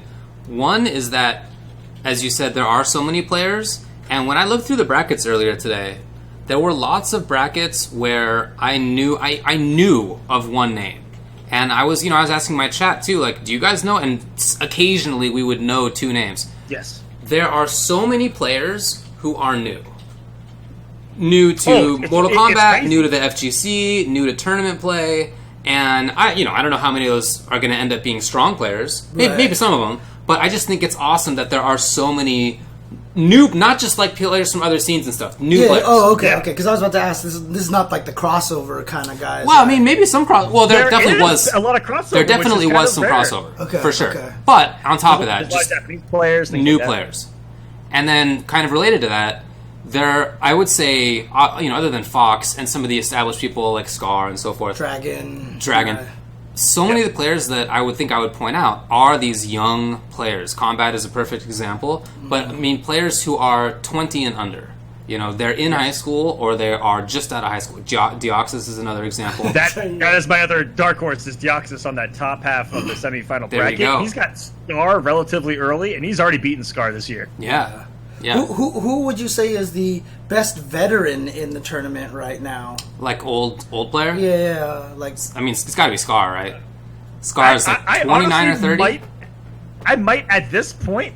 Scar definitely. I mean, if you call him a veteran, he's definitely the oldest. I think. The oldest, I think, is what he's. What about DJT or something? I mean, DJT's up there, but I think Scar's results have been super strong. Honestly, Foxy. Maybe Foxy as well. Yeah. He is probably the only veteran like that to get back-to-back top 8s on the pro competition. He's top 8 at everything. Yeah, there have been 3 pro competition events so far, and he got top 8 at all of them. And I was looking at the points, and one Viennality, no, right? Did he win Viennality? No. It was Hayate who won Viennality. Hayate did. So, but yeah, top 8 at everything. If you look at the points on the pro competition tour, Sonic Fox is number 1. Right. Okay. Mm-hmm. Then you have second place is Foxy. Okay. But Foxy has 600 points currently, and you win 600 points for winning Evo. So anybody basically could come off and just all of a sudden be top 3 or 5 depending on where the other players place in the whole pro competition tour. Like there's a lot on the line for Evo. It's not like some of the other pro tours have had a bunch of events. There haven't been that many events for Mortal Kombat. So Evo comes early and has so many points. This is extremely important for them. Yeah. Well, here, let me ask this question for you guys, though. Obviously, Foxy from EU, there's a lot of EU players very, very strong, right, that are coming over here. Yep. What about Asia? Are there any Asia players of note? Is there anyone that you can think of? Like, I know Goichi was learning MK I would for a have while, said I would have said Tachikawa, but he's not coming. Oh, that's right. I believe he entered as well. He did, but unfortunately he got sick or had medical issues and is not coming. That is very unfortunate. That was the name I was looking at and had my eye on right there. Was that Tachikawa? Man, I would have loved to have seen an Asian player dominate. Because you know what? Great, yeah. I mean, honestly, it's not even just like hey, I want to see Asia dominate. I want to see someone from Asia do well to inspire more Asian players to get into the game, Because obviously, I know a lot of Asian players have issues with the violence and everything, and I totally get that. Yeah. That's totally fine, even though, they like watching these bloody movies all the time. Maybe not the same people, though. Yeah. But, I would love to see a bigger Asia scene for this game. Yeah. So. I was actually talking to David, and I heard you guys talking earlier about Goichi, and how I want to see Goichi play this game to the point that this game, the meta is evolving and evolving and evolving, and our players are getting better and better and better at it, but I want to see someone like Goichi take to the next level the defensive options that are in Mortal Kombat 11. I want to see him flawless block everything. I want to see him absolutely take away everyone's options with defense. Yeah. And I think if there was a player to come from the outside in to do that, it would be someone like Goichi. Yeah, and I would love it if Goichi could extend the rivalry with Sonic Fox to another game. That'd be so sick. Actually who the best Asian player is to watch out for? Who's that? Is Tekken Master. Oh, okay. Yes. He has geography friends. Yeah, it's true. He has a very tough path. He has Dizzy, who was the one of the strongest EU players Right. coming into this, and then would potentially have to face Sonic Fox in a run back of 2016, 2016 Mortal Kombat Grand Finals of Evo before top 8. That's right. Dang. So This is going to be another one of those bloodbaths, isn't it? And there are a lot of huge matchups that could potentially happen before finals. Like I said, there's that quadrant of like Scar, Deoxys, Hayate, and one of them has to get through, and that's just going to be a dice roll right there. Like I wouldn't be able to pick that if I'm being honest with you. I mean, I'm a Texas boy. I'm going for Deoxys, the young gun out of everyone here. Same thing at the bottom. You've got like Tweety versus Gur. That's a toss up to me. Dragon versus Bio. Dragon, if he plays like he did at CEO, Dragon might win the whole thing. I can see that. The best Mortal Kombat 11 player I've ever seen was Dragon on the winner's side of that thing until Grand Finals. And then it kind of, whoa. Because the thing about it is, like listening to all these names and just like hearing of the kind of bloodbath this is going to be, just in case people in the chat aren't even familiar, there was always that really now completely invalid thing where they were like, oh, well, NRS players aren't that strong, that if anybody else came. No, at this point in time, these NRS players are all super legit. For sure. And so, having these guys all run into each other early on is going to be, you're going to get a lot of your favorites not making like top 16 at this point in time, I feel like. I 100% agree that our pool of talent has done nothing but exponentially increase. It feels like every game, every year. It's not like back in the MK9 days where you could gimmick your way to a top 8 or a top 16. Yeah. Like I've done numerous times. I was just gonna say. That being said, I literally went in from and experience. top 16, and my opponent went, "What even is that? Is that an overhead?" I'm like, no, it's unblockable and it launches and it's armored. And this is for top 16 at the time. So our knowledge, our players have done nothing but get better. Yeah. And it's a lot harder to place in NRS games because of how great our talent is and how young they are. Our talent, I think David actually talked about how we have some of the youngest talent in the FGC right now. Yeah, I mean it's really in just the last few games, like I would say mid MKX on, the scene has just exploded over the last 4 or 5 years in terms of talent, and it continues to do so. I was a little bummed to hear that Ninja Killer's not going to make it. That's a really big one right there. That is, he's a big new young player, but is not going to be able to come. But plenty of good players will be there. Let me ask you guys this question. Obviously, when the game came out, everybody was talking Garrus, and now he's not even considered the strongest, right? He's like 4th best or something like that. What do you think about the current balance situation of the game? Do you feel like we're going to see a big character variety in the top 16? Well, David is nodding his head. What about you, Mr. Aquaman? Yeah, when we look at something like that, I think that we're going to see a lot of character variety, but when we talk about, potentially 16 players being there, I think we're going to see the top 16 characters. Yeah. I don't think that we're going to have any surprises. Sure. We've got a couple of character specialists that aren't going, believe it or not, like a Burrito Voorhees, Forever King's brother. Actually, is he not going? Yeah, I don't see him in the bracket at all. Okay. And he's actually one of our favorites because he plays the other variation of Garrus. Yeah. But no, looking at this, I see nothing but the upper echelon of characters from semifinals on. Okay. But really, if we're being realistic. No, I think you're right about that, but I do think there's a dozen to 15 characters that can be like reasonably used in the top level crunch situations. I mean, if there was a low tier character like that was gonna somehow shock everybody, would you say it would be like Devora Collector? For me, the most underrated character, although still I don't think he's top tier or anything, is Shao Kahn. Shao Kahn, okay. I think Shao Kahn is pretty good. Again, like he's not automatic coming in here today. I mean, I really think he's not bad. Right. But again, probably don't use him for top 8 at Evo. Right. Will Shang make top 8? Okay, this is last question. Yeah, that's a really big topic of discussion. Is that this is the first time that Shang is legal? How strong is Shang, and how many people will be using Shang? Right. And the answer's a lot. Yes, a lot of people are playing the character, and so there are conversations in the scene as to like how many will make top 8, right? What do you think? What's your number? 3. Really? Are those mains or secondaries?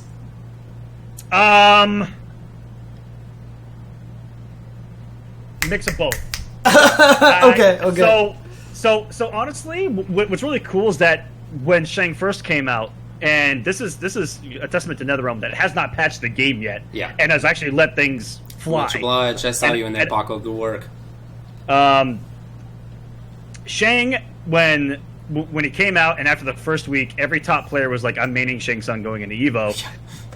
Why wouldn't I? Yeah. And in the past week, it's been, oh well, Shang kind of is kind of going to get bodied by these 2 to 3 characters. Right. Okay. And we saw a lot of people pick him up and go, this ain't for me. A lot of drops here and there. So really coming into this, I think it's going to be about who is the most prepared for Shang Tsung. And there's a couple things that, there's a couple surprises that I think are going to happen. I wouldn't be surprised if Big D and Dragon go off here, because I've heard that Cetrion absolutely obliterates Shang Tsung into the ground. Like, it's not even funny. Okay. Like little things like that. So I think that Shang Tsung is going to be very predominant. I don't know if that's even the right word to use right there. But I don't think he's going to be. I don't think it's going to be as popular as even I thought he was going to be at this tournament. I think that we're going to see him as either a starting pick and then possibly have to come off, or as a secondary for when someone's main just doesn't do the trick. I don't think that he's going to be like that first tournament DLC character that we're used to in NRS games, where it's Alien, it's Tanya. Fuck. It's not. It's definitely not. Yeah. I mean, my guess, because each time this has happened since, this is even the case in Injustice, it has not been the case that the character that people are worried about ends up actually running rampant. That actually hasn't happened almost at all. Right. So yeah, I would say my guess is fewer than 2. Okay. 1 or 0. To make top 8 as a main. Maybe somebody has a counter pick, but I don't know that I really consider that the same thing. As far as a main character goes, 0 or 1 for me. Okay. Yeah. I think he's good. I just a lot of good characters. I have one more question to ask both of you guys. I'm the one who's trying to end it here. Yeah. Okay. Not Sonic Fox. Who is the person the best chance for upset? Dragon. Ooh. Yeah, I agree, Dragon. Okay. Okay. All right.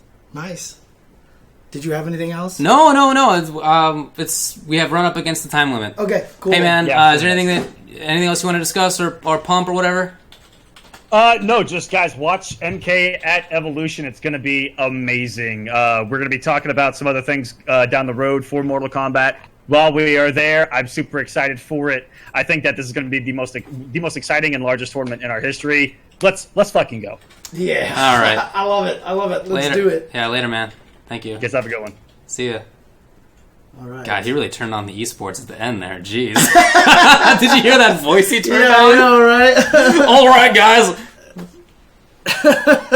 Well, let's see. It'll be at Evolution 2019, and we're all right. All right. Well, obviously, here our next guest here, shilling the Red Bull can here, but he's not joined our channel just yet. So I've sent him the note on Discord. Let's see if he's jumping in here. There he is. Hey, Rip, are you there? Rip.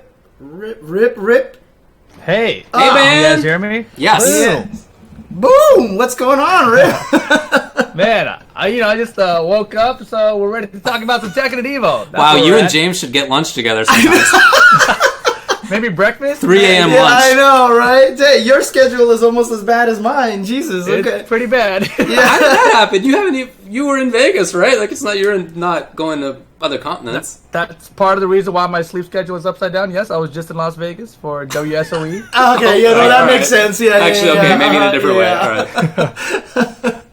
Oh man, how's everything going? It's crazy, man. I've been looking over like all the brackets and looking over past Evo results and everything, and this year at Evo is just going to be ridiculous for Tekken. Well, It's been like that every year. Before we get started, I just want to say a couple of things. One, I think you and Tasty Steve have been killing it, and really honestly feel like you two and Markman are one of the reasons why the game gets more popular every single time, every single year. And secondly, I mean, God, how crazy is it to see Tekken growing every single year like this? I mean, like I know you've been playing Tekken forever. This has been your baby forever, and this might arguably be the most popular Tekken has ever been. Like, how does that make you feel as a Tekken fan? Yeah, without a doubt, this is the biggest Tekken has ever been, as far This as is like the golden age of Tekken. It feels. Without a doubt, right? Like, I mean, Tekken 3 was the last time it felt anywhere close to this, and that was in like the 1990s. Okay, so it's been like over 20 years since it's been like this. Surely you were not alive for that. No, I mean, I'm like 17 right now. So Oh, yeah, I have of course, no of course. idea what that was like. Look at That's this what I young hear fellow on about our on the screen internet. here. There's no way it was you. Yeah. Nope, couldn't have been me. But yeah, thank you, James. About the commentary. I don't know about that. Like, I feel like commentary scales based on the competition. So as long as the matches are good, the commentary is just really easy to do. That's true. That's true. And the matches have just been delivering like tournament after tournament. It's just been ridiculous. Yeah. I mean, that's been my experience as just a viewer too. I used to go get lunch during Tekken.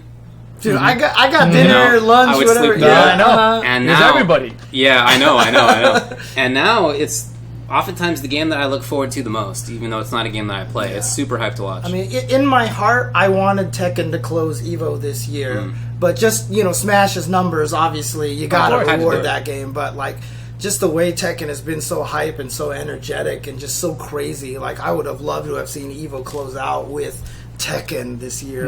Well, it ain't. Let's talk about storylines, Rip. Sure, yeah. The storylines, dude, there's a ton, but I think the big one has to be Arslan Ash and Knee. Yeah. So basically, Arslan Ash, if you guys haven't heard, he's this player from Pakistan who takes this like crazy 30-hour flight to get to Evo Japan, where there's literally killers from everywhere, right? Because it's in the center of Asia, central of the competition in Asia. Yeah. And he just beats everybody, and he wins Evo Japan. Everyone's like, "What the hell? Pakistan has Tekken players?" And then since then, that's been a storyline. He gets flown out to Japan. He has a bunch of first to tens with a bunch of top players, and basically smokes everyone. Him and Knee go a little bit back and forth in the first to tens. But other than that, like in tournament, he's undefeated against Knee. The only other tournament he's been to, I think, was Tiger Uppercut, and he got first place there as well.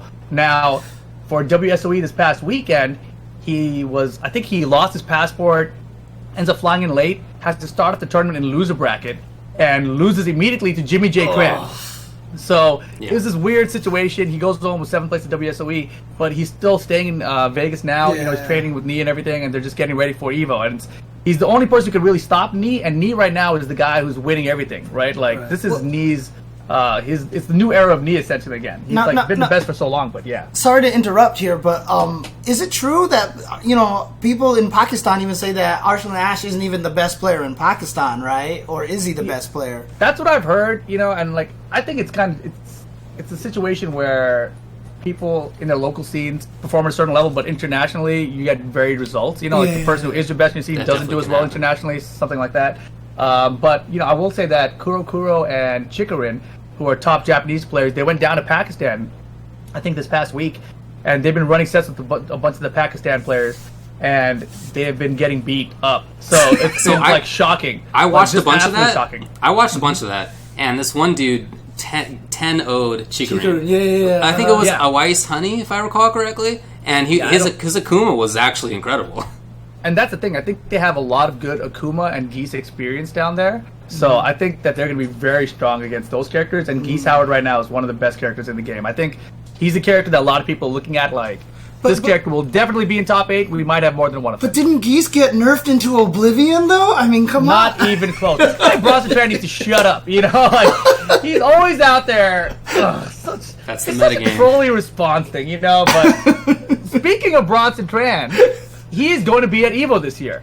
And he hasn't competed at an Evo in quite a while. And the thing about Bronson is, he's a back-to-back national champion for Tekken 4 and 5. Yeah. But he's never, ever won Evolution.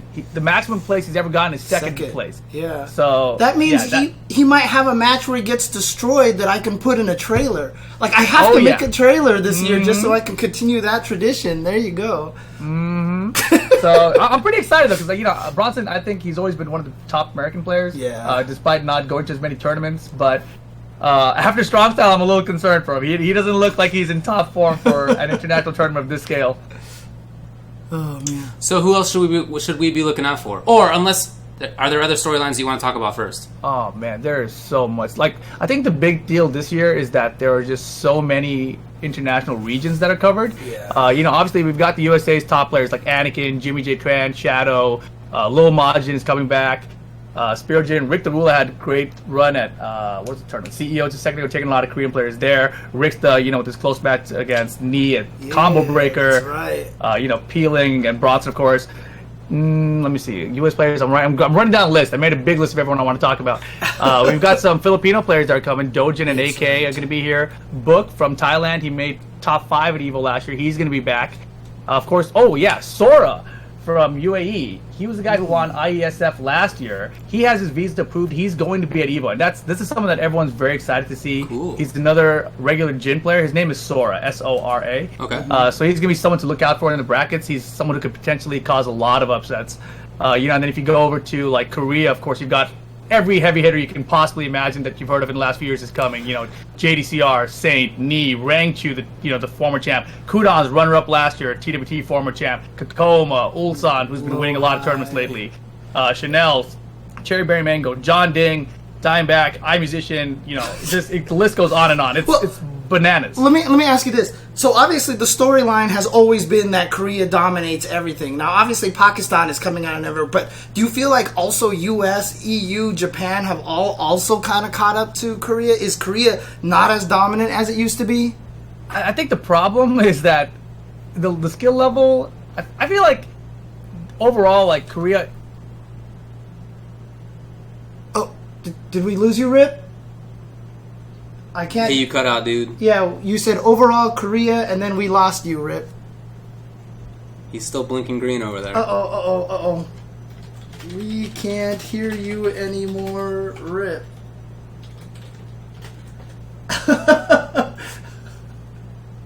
Okay. Okay, yeah, he's gonna reset here. Yeah.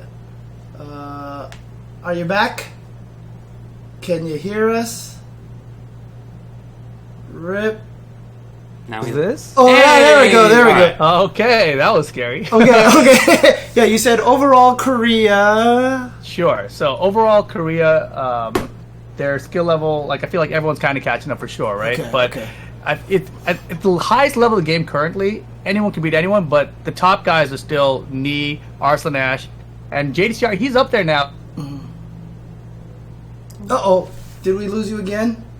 We sure did. Oh, no. Yeah, He he just knows put a it. sad face in the Bummer. All right, Rip. How fast can you type? Yeah, I know, right? I can type pretty fast. Nice. Yeah, the Koreans are coming after you, Rip. That's what's happening right now. Yeah, they don't want me to tell everyone that the world is catching up to them. But yeah, also the players from Japan I want to mention. Of course, you got guys like Nobi, Naroma, Chikarin, who of course is getting beat up in Pakistan. Take, who's made top 8 every year except for last year, is going to be back as well. Bots, who's made top 8 at Horang before, is going to be back. And just there's I think I didn't count them all, but there's over 20 Japanese players for Tekken. When you look at the list of Japanese players and Korean players, and you're like, how is anyone else supposed to make the top 8 here? It's crazy. Now, I'm just gonna ask this question early. Do you feel like Arslan Ash is the favorite right now? Do you feel like he's gonna take this? I think that he should really make top 8, like guaranteed. But it's Evo, and there are just so many killers here that he did lose a match at Evo Japan. He lost. He was in the loser bracket. He had to fight his way back through it, and apparently that player was a very mix-up based player, like with Kazuya. So he just was kind of going 50-50 on him all day. Okay. So if he runs into someone like that who can just kind of put Sometimes him in that the works blender out. and mix him up, like anything can happen. And with so many killers out of Evo, you just really can't predict it. See, But 1,900 players, one of them you run into Yeah. could be that way. So but I think like the expected grand finals should be Knee versus Arslan Ash. The wild cards here are Kudans, who can take out Knee, that we haven't really seen play against Arslan Ash. I think Arslan Ash beat him at Evo Japan, but that was like the first time, and Kudans is one of those guys, he goes back and watches it, and he's like, all right, I got this guy next time. So Kudans we also haven't seen on the Tekken World Tour this year. He's been kind of chilling. He won this big Saudi Arabia tournament, so he won like 60 grand. He's like, all right, I'm just going to take a break for a while. But he's coming back for Evo, so it's exciting.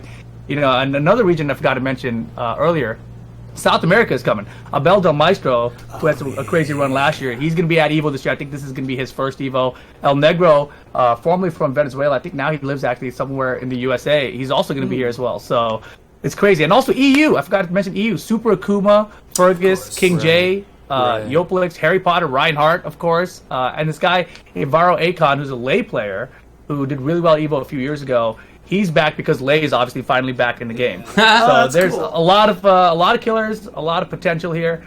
Yeah, it's going to be a ridiculous tournament.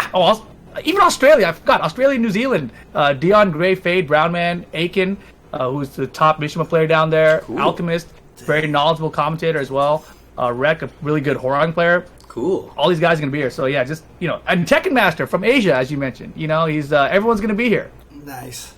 Now, how big of a storyline do you think it would be if Arslan Ash could win this?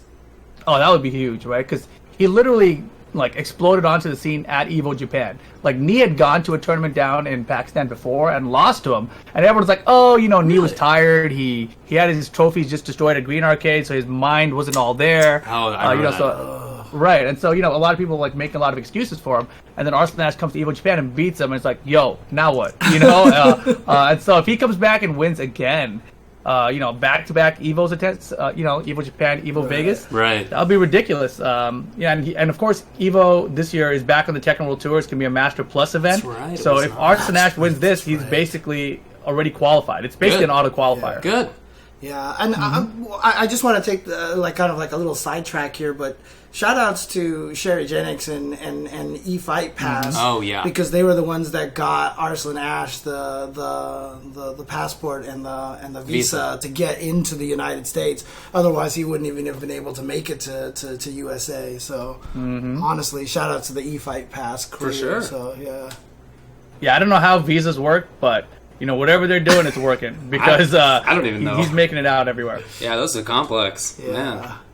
But yeah, super cool. Well, anything else to say about Tekken? I guess, you know, the only thing I'm like a little bit concerned about is like every year so far, this is Tekken's 5th year at Evo. Tekken 7's 5th year at Evo.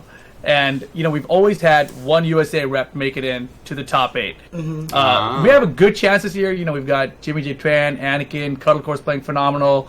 But I'm concerned because it's getting harder and harder. You know, the competition is growing. And, you know, the top 8's always more exciting when we have at least one U.S. guy to root for. So that's where my fingers are crossed. I mean, maybe we'll get multiple this year. That would be sick. Forget going down. Maybe we're going to go up. You got to believe, Rip. I mean, come on. I'm going to believe? All right, yeah, we're going to get multiple this year. That's going to be awesome. You guys don't want to miss it. Are you entering? I am entering. I have a Japanese Nina player in my pool. So that should be interesting. And I think for me, my path to make top 8, I just got to beat, like, Chikarin and Arslan Ash or something. No problem. Okay. Easy. Yeah. You basically got an invitation right there. 50-50, all of them. Sure. Right. How hard could it be? Oh, man. Sick. Cool. Well, anything else that you wanted to add for Tekken? No, man. I just want to thank everyone for supporting the game so much. Of course, as you guys mentioned, this is kind of the golden age of Tekken right now. I don't remember if Tekken's ever been on after Street Fighter at an Evo before. It may have once in the past or something. But I mean, Street Fighter's like closed every Evo ever except for like Marvel. But right. So I mean, you know, like it's a good time to be a Tekken fan. You know, and honestly, you know, as far as the Sunday finals go in terms of order, being second to last it's kind of the best spot. You know, like you're not last, everyone's not tired and going home and trying to drive home early or whatever, or fly out. So I like the spot. I'm real happy with everything. Cool, man. That's awesome. Yeah, well, have a blast. Thanks so much for joining us, dude. Yep, you guys have a good one. Catch you guys next too. time. Thank you very much. Peace. All right. That's cool. All right, so... Ow! It's Cat. Yeah, Cat is jumping on me. Whoops. I'm typing this. We're going to try to get our next guest up here, so... That's right. Up next, we are going to be talking about Super Smash Brothers. That is correct. The game that is absolutely closing out Evo right now. And, oops, I don't have his picture here. Why don't I have his picture? Let us get him. Ignore him in the voice channel. Yep, I'm trying to find him right now in the voice channel. But let me make sure I get this. Well, Dang, nice. Boop. That's a good Put picture. that in there. Throw it under the border. There we Hey, kitty cat. go. That's a good girl. I should have messaged Bam a little earlier. That Well, would be I mean, that's all right. You want to maybe take a break and we'll Yeah, set okay, this up while let's we're do that. on break? Let's do that. Cool. Yeah. All right, yeah, we're going to do that then. Okay. So we're going to take a short break, and hopefully we'll get this set up. We'll be back talking about Smash. After that, we'll be talking about Sam Show and then Street Fighter. All right, Stick around. Be right back.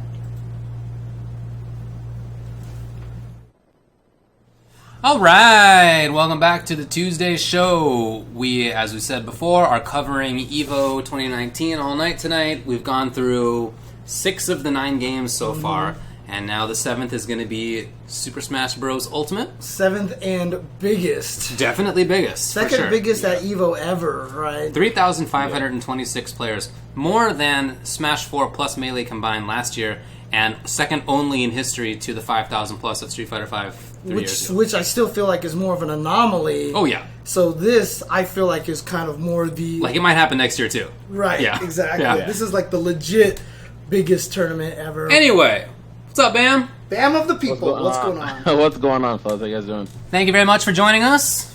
Yeah, Of course. so obviously, huge year for Smash. Closing out EVO, 3,500 players. What do you feel like that EVO is now a Smash tournament? It's crazy, man. I think for a lot of people in the upper echelon in the community, they've kind of recognized in recent years that Smash has been really kind of helping a lot of some of these rest of these FGC tournaments kind of work and go around. And so we've always had these kind of numbers, and it's kind of nice to have us finally under one banner here. And even though you have people who are a little upset with Melee not being there, you still have a lot of people who are Melee veterans who went ahead and actually are participating, and they want to be in Ultimate, and the numbers show that. So It's pretty exciting. It's really exciting for us. The game's in a really good place. Ultimate's really nice, and Nintendo is doing a bit more than they usually do. So I think the numbers are indicative of that. Now, obviously, Hero is not going to be legal, even though he just came out today. But what I've been hearing a lot of is that Joker is really, really strong in the game. Yes, Joker is a really strong character. I don't think he's too overbearing. I think overall this game, for having 70 plus characters, is extremely, extrememely balanced. Cool. It's absolutely insane how balanced this game is in comparison. So that's what, even when a lot of people are like, "Oh my gosh, this character is so busted," and all these things, a lot of times you have to deal. We have a big casual aspect of Smash, and so sometimes that kind of carries over it. But most people understand on the higher level that this game is fairly well balanced, and even Joker, he's not strictly the best. No matter what, there's not this huge disparity between him and another character, and there's definitely a lot of characters around. People are kind of circulating through their top 10, and so. Yeah, I think that really speaks to the balance as well, too. Okay, cool. So, I mean, wasn't there just a Bowser in a grand finals recently or something like that? Bowser beat one of the top 3 player in the world. So, that's awesome. It can't be that bad, So right now, I mean, are we expecting to see a huge character variety in top 32 at this point? I believe so. I think one of the crazy things, of course, it's a new game. That's when all people come out with all the tech.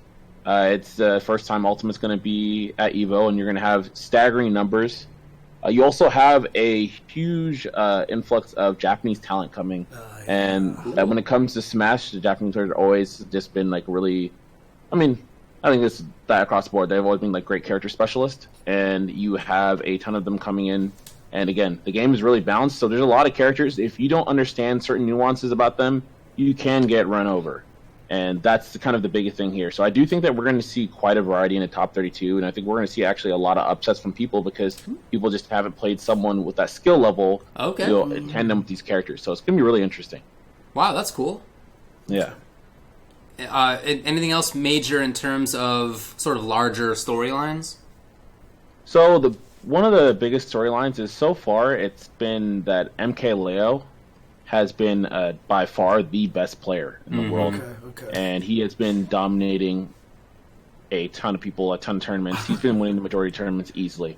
However, just recently at Smash Factor in Mexico, where MK Leo resides, he was beaten by the top 3 person in the world, Mars from Panda Global. Okay. Oh, So okay. that's actually a pretty big development. Usually, if you look at their track record, I think now with those 2 sets that he won, he got a double eliminated MKLeo. Oh, wow. Ooh, Okay. on Mars. So it wasn't even just like a one-time, like, Okay. "Woo, I Yeah. played out of my So- mind," you know? Yeah, it was definitely he learned something. Okay, So, sick. I think that's a really interesting development, especially so close to Evo. Now, some people, of course, are going to say, you know, was he giving out all his cards, knowing full well that he was going to go up against this kind of opponent, knowing that he has odds to run into him at Evo as well? Okay. And who knows? But I Dude, think, alright, you know, he's saving it for yeah, you know, nationals, if you got want to say that story, sure, whatever. Yeah, okay, yeah. Go ahead, live your dream. But you know, for me, it's you look at their like set count. So their set count right now, including those wins now, is 5-3, and before they would have a lot of really close games, really close games, time and time again. And so, like I said, I felt like there's a little few things, especially when it came to kind of recoveries and stuff for Mars, and just trying to figure out how to get those kills, not allowing him to live a too long percentage. It seems like Mars has gotten a lot better at that, and so I think that's the reason why he was able to take those 2 sets convincingly. Now, So really solid stuff for him. MK And Leo, also tweak. MK Leo plays Joker. Who does Mars play? Yes. So Mars plays Zero Suit Samus. Oh, okay. So that's his primary character. A character that some people are kind of on the fence about. Some people think this character is very, very strong. Some people think the character is a mid-tier and not that great. Okay. The character doesn't really have very automatic, like polarizing attributes. Like you look at the character, like, oh, this character's kind of good, but then you look at the speed overall, like the quickness of the jumps, like for the mid-air jump, the regular jump, the general speed, the dash for this character, the overall frame data for this character, and you realize that even though there's not like really overbearing combos that you see maybe from some of these other characters that people are considering top tier, you don't see these stocks necessarily melt like these other characters. Overall, the character is really great and deals with disadvantage very, very well, unlike any other character. Okay. And so I think that's why you've seen Mars able to climb the ranks along with him just being a very talented individual. So, yeah, Zero Suit Samus is doing some things. Now, obviously, Ultimate is still relatively new, right? So, do people still feel like there's a lot for people to figure out? Do you feel like some people might have been saving stuff for Evo, and like all of a sudden, like crazy tech is going to come out of nowhere, or do you feel like all the other super events have already kind of given us most of the things that we expect to see? Oh no, there's definitely some people sitting in the lab off in some basement somewhere, and they're going to come out with some stuff. I guarantee that. I mean, there's a lot of characters right now too that have already been like quite strong. The thing about it is like when it comes to the character being properly represented by like a top level player, it just hasn't happened yet. One of the characters in particular, Ken is actually really good in this game. Sick. Like obscenely, yeah, he's pretty sick. Okay. And he like literally can just delete stocks. His combo game is insane. So he's a character too that can shield break a lot of characters, and so that's something like if you block him, like he can just destroy your shield, or like he can shield poke you, which means like shielding is not even an option against him. He has a auto turnaround mechanic that also helps him when you try to go for cross ups. Right. So that's like really, really good. And he's a character who has a lot of kill power. And if you, like I said before, if you don't know what some of these characters are doing, you will get blown up. And a lot of this stuff, you can still know what you're doing and still get blown up. It's really, so you have a couple Kens who are coming over from Japan. A lot of the Ken players in general have been leveling up too. So I do think that character is going to come out with a lot of tech. Ice climbers, they've always been waiting in the wings. They've always got crazy grab combos that grab you once and that's the end of your life. And that's something that's been, since Melee. And then now they're back and they still have the same stuff despite Nintendo's best efforts. The ice climbers always find a way. Nice. So I always love that. I always love seeing their stuff. Me because too. Everyone's just like, oh, they shouldn't have that anymore. It's like, all right. Every time you think you've nerfed the ice climbers down, they'll find a new thing to make them good. Absolutely. So there are definitely a couple characters that have quite a bit of tools that we haven't really seen, given to top level talent. And so I think that we're going to see a lot of crazy stuff happening at Evo. Well, okay, talk to me about, other than Leo and Mars, who are other people to look for? So besides those guys, of course, we also have Tweak. So Tweak right now is number 2. However, he's been having a lot of high and lows. It just seems that he's been going through a character crisis, and so he keeps switching from different characters. Originally, he was using Wario, then you saw him with Young Link, then he was going with Roy, and he just really couldn't find himself a solid footing. Until fairly recently, he was able to actually take victory at Low Tier City 7 against Mars, and utilizing Pokemon Trainer.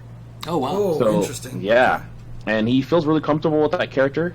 I think that character fits his playstyle a lot more, and it's just like the character can do so many things. Like Squirtle, super awesome, super fast character, quick rush down, slow down. You have Ivysaur that's kind of like this hybrid, like a zoner / grappler, and then you just have like the heavy bruiser type going with Charizard, and he just seems to be able to use them very, very well.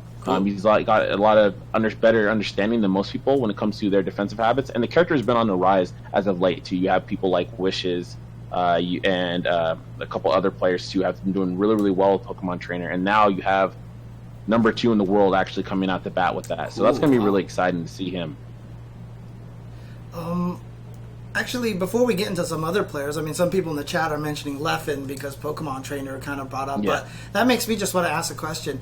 Like, is there a top, 50 ranked Melee player who has the potential to do some damage here in Smash Ultimate? I say that you have Wizrobe, who's been he's been playing this game quite a bit.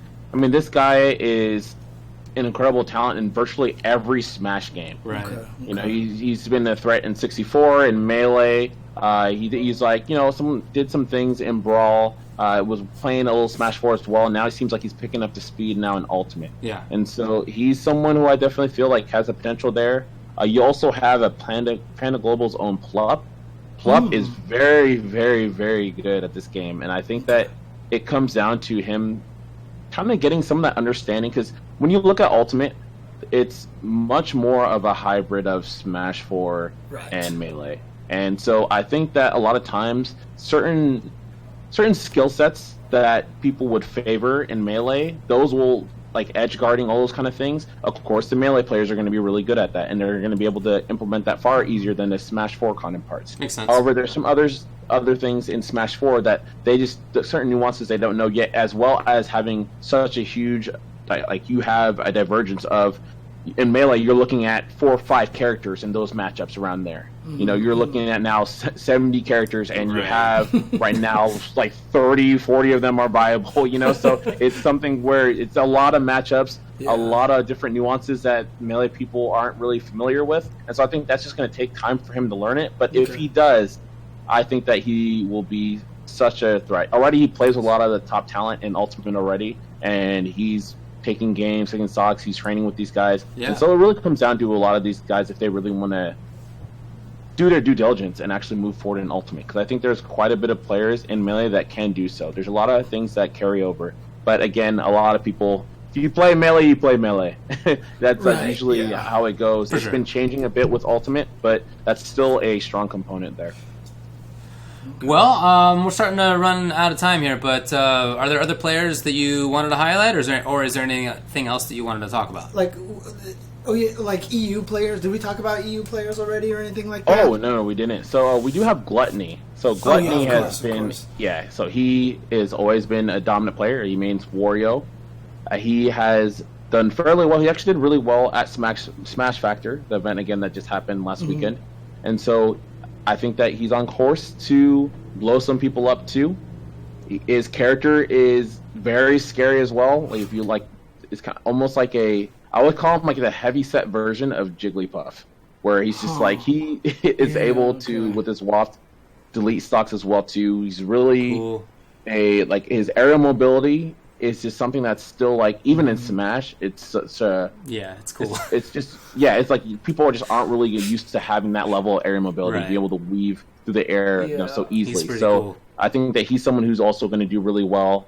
And you also have Shuton from Japan, who arguably could be one of the best, like top 3 in the world too. It just happens that he's in Japan primarily, and he's not really traveling. Unfortunately, not many players in Japan have any sponsorships when it comes to Smash. So a lot of these guys, it's their own money, so they're just not traveling as much. Sure. And so when they come out in droves like this, you might find out, oh yeah, this dude has just been sitting there this whole time, and he comes over and just blows everyone up. And it's like, all right, we gotta look at everything. You got to change everything, because a lot of times right now are basically the Panda Global rankings that we have. Yeah. Those basically are really Western centered.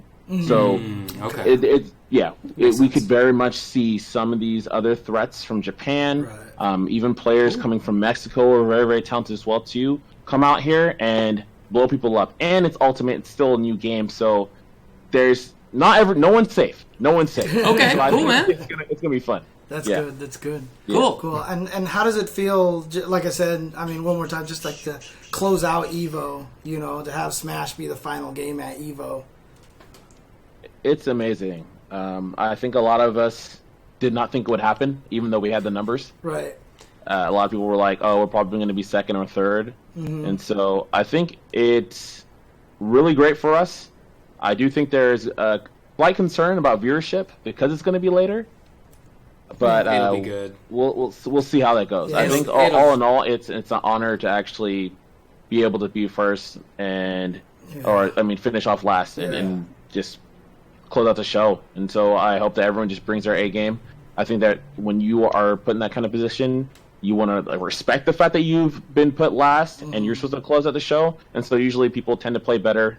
People tend to be more hype and stuff too. So I'm excited for that as well. It's very well deserved. It would have been absurd, I think, if it had not been Smash, considering that it just has so many more players than anything else. So I think that's the right call. I'm really happy about it. But yeah, same here. Cool, man. Well, thanks so much for coming on. Yeah, no, thank you. I always appreciate you guys. Dude, yeah. Very nice of you to join us. Much obliged. All right. Well, that is it for Smash. And we only have 2 games remaining now. Yes. We're going to next talk about Samurai Shodown. And do you have a portrait for our next guest? Yeah, it's right. Hang on. I got this. Okay, all right. Let's do this. So for our next guest...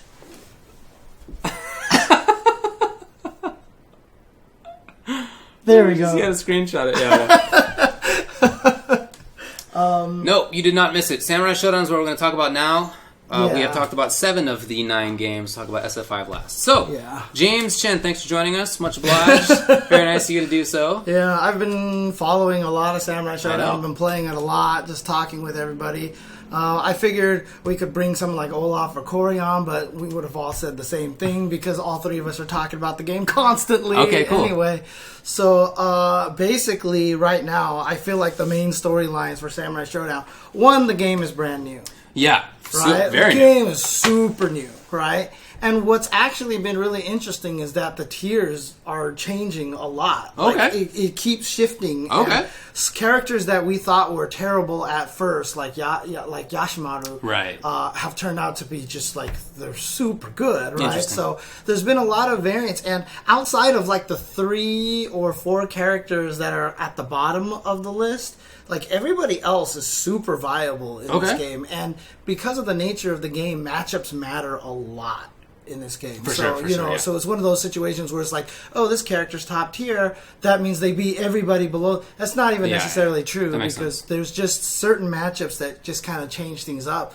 However, even on top of all that, the second main storyline going in here is Genjiro, right? Okay. Because he, even though as good as everybody is, there's Genjiro. So I watched a little bit of the tournament that you did a restream of, right? Was it 6 Genjiros in top 8? 6 Genjiros in top 6. 8. Now, bummer. It was single elimination, but it wasn't one match, so it's still 2 out of 3. So, I think in a 2 out of 3 environment probably favors Genjiro a little bit more. Now, the thing about Genjiro, though, is that everybody knows he's the best character. Okay. Everybody. There's like no... If anybody out there is like, I don't think Genjiro is that... I mean, you're not playing the game. Like, that's how I feel right now. So, in a situation, I feel like everybody's gonna have Genjiro experience. You know what I mean? That makes and sense. what you're going to end up with is probably just a lot of people who are decent with Genjuro, and they may upset a few people here and there, but I feel like a lot of the other character specialists are going to be able to beat those Genjuros. The matchups are not so bad. You were saying it's a very matchup-heavy game. Yeah, it's a matchup heavy. So, for example, I actually personally think the second best character is Charlotte right now. Okay. And I think Charlotte fights Genjuro pretty well. Okay. I think that's an even matchup. I feel like Jubei does decently against Genjuro. You know, Haomaru can fight him decently and stuff. So, you know, it's not like Genjuro just outright deletes all the other characters in the game. And, you know, it's interesting. It's a very SNK game in which I feel like the system mechanics really kind of balance a lot of things out, right? So any match can be lost because you poked one time and they deflected you and then went to super special and you died. You lost 80% of your life. You know, having said that, do I expect mostly Genjuros in top 8? Maybe 3, maybe 4. Okay. Maybe 5. Oh, I don't yeah? know, you Okay. know, who knows? Like, I want to be optimistic and say, like, 3, Yeah. you know, but, I mean, he's definitely going to be the most represented character there, in my opinion, in the top 8, because he's super, he's, the way that me, Olaf, and Corey describe it is he's privileged. It's just like his uppercut doesn't have the delay that a lot of other people do. Totally see it. His fireball recovers super fast, so he can actually play a fireball uppercut game. You know, it's like his command throw is further than most command throws and has a shorter whiff than most characters do. You know, so his universal overhead is a hop and knocks down. Like before, it was like, oh look, Jubei has this, but so does Genjuro. You know, it's like everything that a good character can have, Genjuro has it. Throw into weapon flip is super easy with him. When he has no weapon, he's not even that bad, you know, and stuff like that. So he's just so overall, every small thing is that good that they add up to something that just makes it so that you'll have a hard time fighting him. But again, if you know the character well enough, you can take him on decently. Is there a feeling in the Sam Show community that the game kind of people's impressions of the game will be made by Evo Top 8 in potentially a positive or negative way, depending on how it goes? Yeah, a lot of people are kind of worried about that. A lot of people are worried about the Genjuro thing. Yeah. The nice thing about it is that SNK has said that they're not going to balance the game before Evo because they don't want to just, hey, balance and go have that. Yeah, so we prefer it that way. Sure. But, you know, as we were talking with Mr. Aquaman, we don't want an Alien or Tanya kind of situation. That could definitely happen here. But still, like I said, I just feel like that there's going to be enough character specialists out there that hopefully, you know, not that I'm saying I hope all Genjuro players die, you know, but like hopefully we'll get a decent variety up there. Because, I mean, even right now when you talk to different people, everybody has a different, like, outside of Genjuro, like 2 through 5 is like different. Some people are like, Yoshitora is amazing, and some people are like, you know, some people are like, I don't know about Haomaru, and some people are like, are you crazy? Super good character, you know. So it's even like someone like Tam Tam, who originally was clearly like the best, and then Genjuro got better. And now Tam Tam, in a lot of people's eyes, isn't even necessarily top 4. Really? Oh, wow. Ukyo has dropped down. He's not even like top 5 for a lot of people. So, you know, there is a lot of little shifts here and there. Well, since it is such a new game, do you expect that, you know, as you asked Bam, that people are going to come in and they have some new idea or tech or whatever? I hope so. I really, really hope so. Because, I mean, I feel like... So, for example, like Ishimaru, right? Like, I don't know if it was necessarily Vi who kind of showed what he can do, but Vi has been, you know, like, how can this character not be the best? You know, and I know a lot of people have been starting to figure him out really well. Nako is a character that I've never really thought was super strong, but people are talking about how her dash and kick is really safe on block, compared to like everybody else. So, is there going to be a surprise Nako out of nowhere? Maybe, you know. I mean, to be honest with you, there's not a ton of characters, and most of them are considered pretty strong. So, the only characters that, in my opinion, that if they just started winning a lot, that would shock people, would be, you know, Kyoshiro, Shiki, Wu, and a little bit of Darlie as well. So those are kind of the 4 lower characters. But everybody else, like... Anybody who says Earthquake is not good or Hanzo is not good, they're not right. You know what I mean? They're all very capable of winning. So I just feel like it's hard to get shocked by someone coming into this game except those 4 characters out there. Like if a Darley just comes out and just starts like, wait, I didn't know the hammer did this, you know, and was like destroying everybody. So okay, well, talk to me about any other significant storylines going into this. Are there?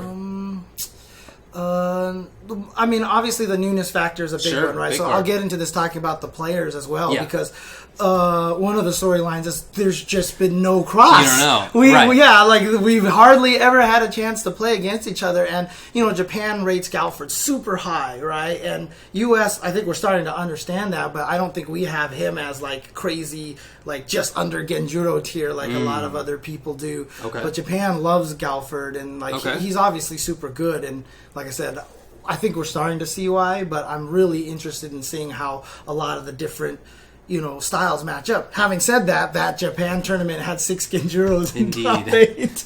You know, so, and Kazunoko being one of the only ones not playing Genjuro, he played Haomaru. But he did win something. Yeah, he won with something. Haomaru. He played Haomaru and then switched to Genjuro. Yeah, he switched to Genjuro. Versus fighting? Was it versus fighting? Versus fighting? Yeah, it was versus fighting. Yeah.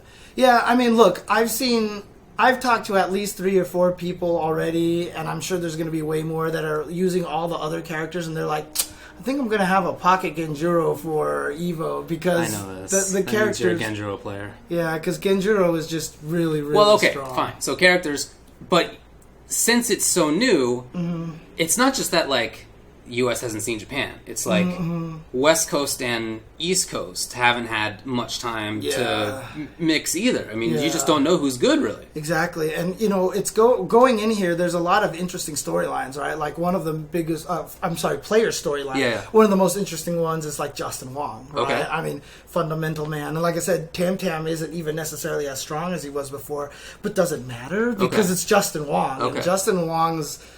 I mean, Tam Tam is just such a good...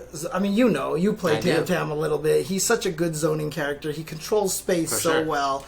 And, you know, as much as he can be defeated by deflects, like, Justin's one of those people that you're going to deflect him one time, and then his timing changes drastically for the whole time, and then you're just going to be sitting going, deflect, deflect, and then he sweeps you, you know, and stuff like that. So...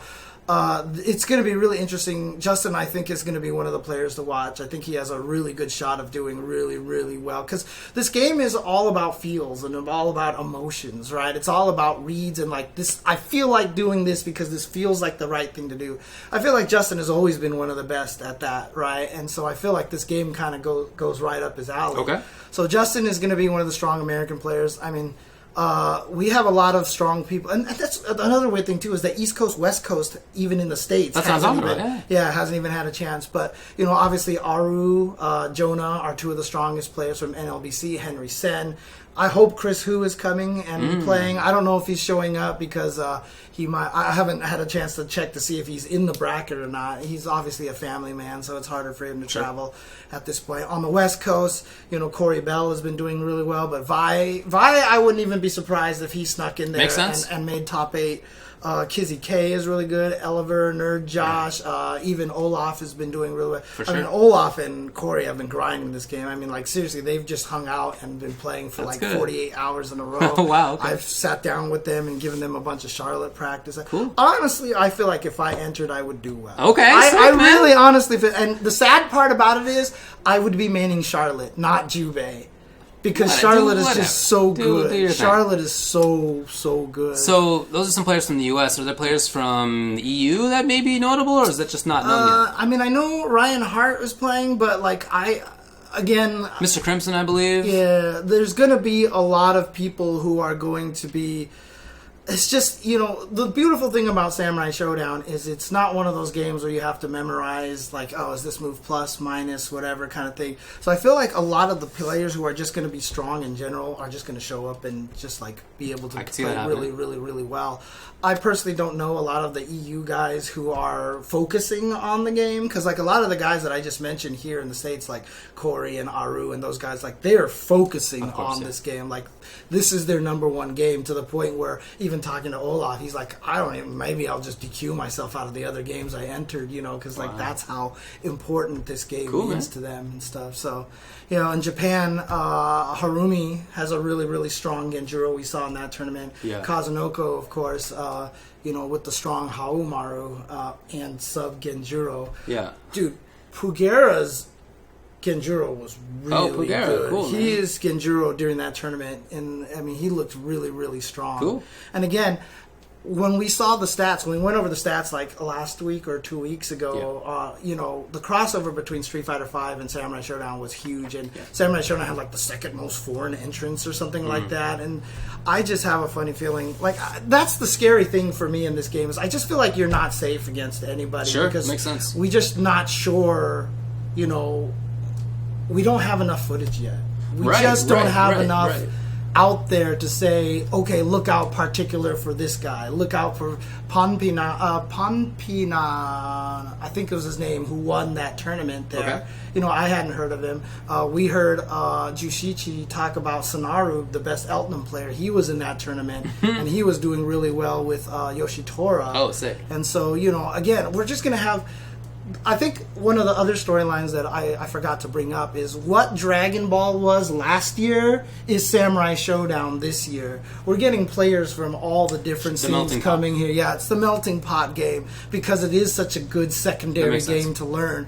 And so at this point in time, it feels like a free-for-all. The names that everyone's going to be talking about as favorites, Kazunoko, Justin, it's all due to reputation. You know what I mean? It's just like because you just know how good they are.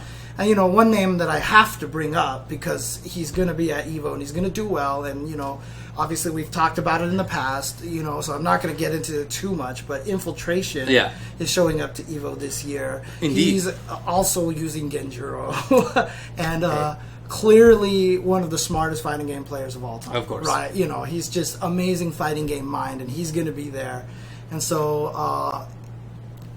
a lot of people just like, he's going to make top 8. Like, how can he not make top 8? Is he going to win? I mean, it's Infiltration. It's hard to say that he's not going to win, right?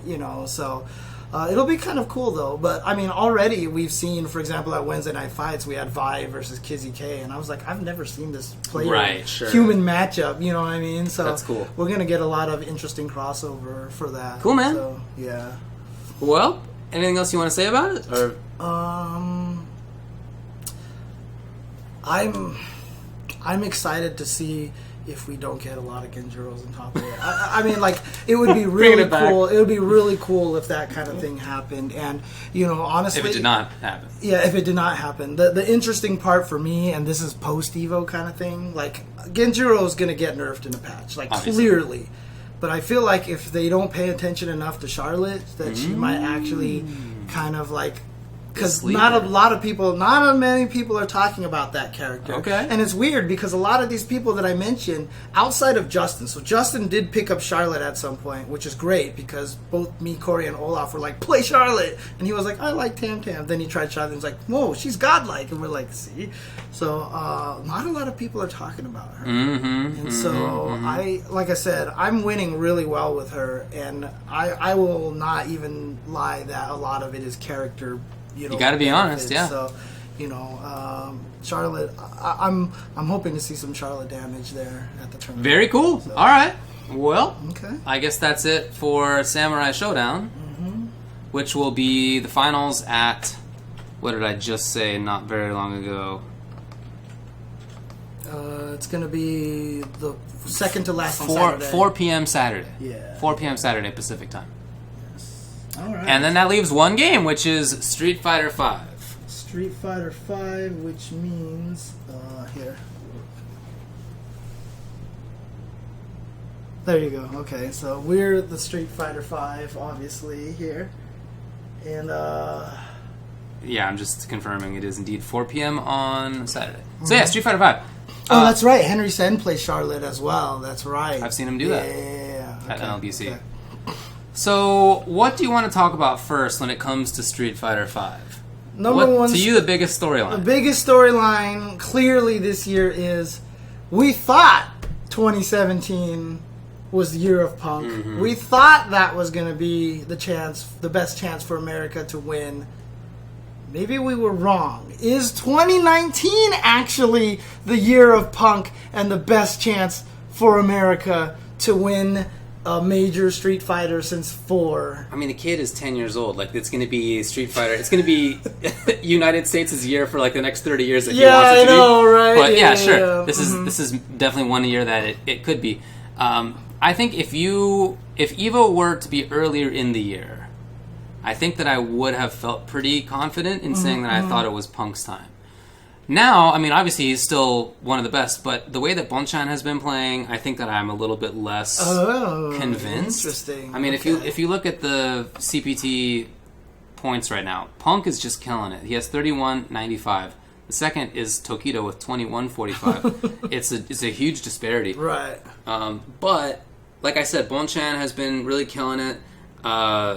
Tokido's still right up there. Fujimura's up there. Fudo. How about Machabo turning it on? Dude, Machabo, I've always said, is the rising stock right now. Exactly. This is the one that you invest in right now. So Problem X won Evo last year, and I think maybe for him too. Earlier in this year, I would have said, "Wow, Problem X like maybe I don't know a favorite, but certainly one of the top 3 to repeat maybe."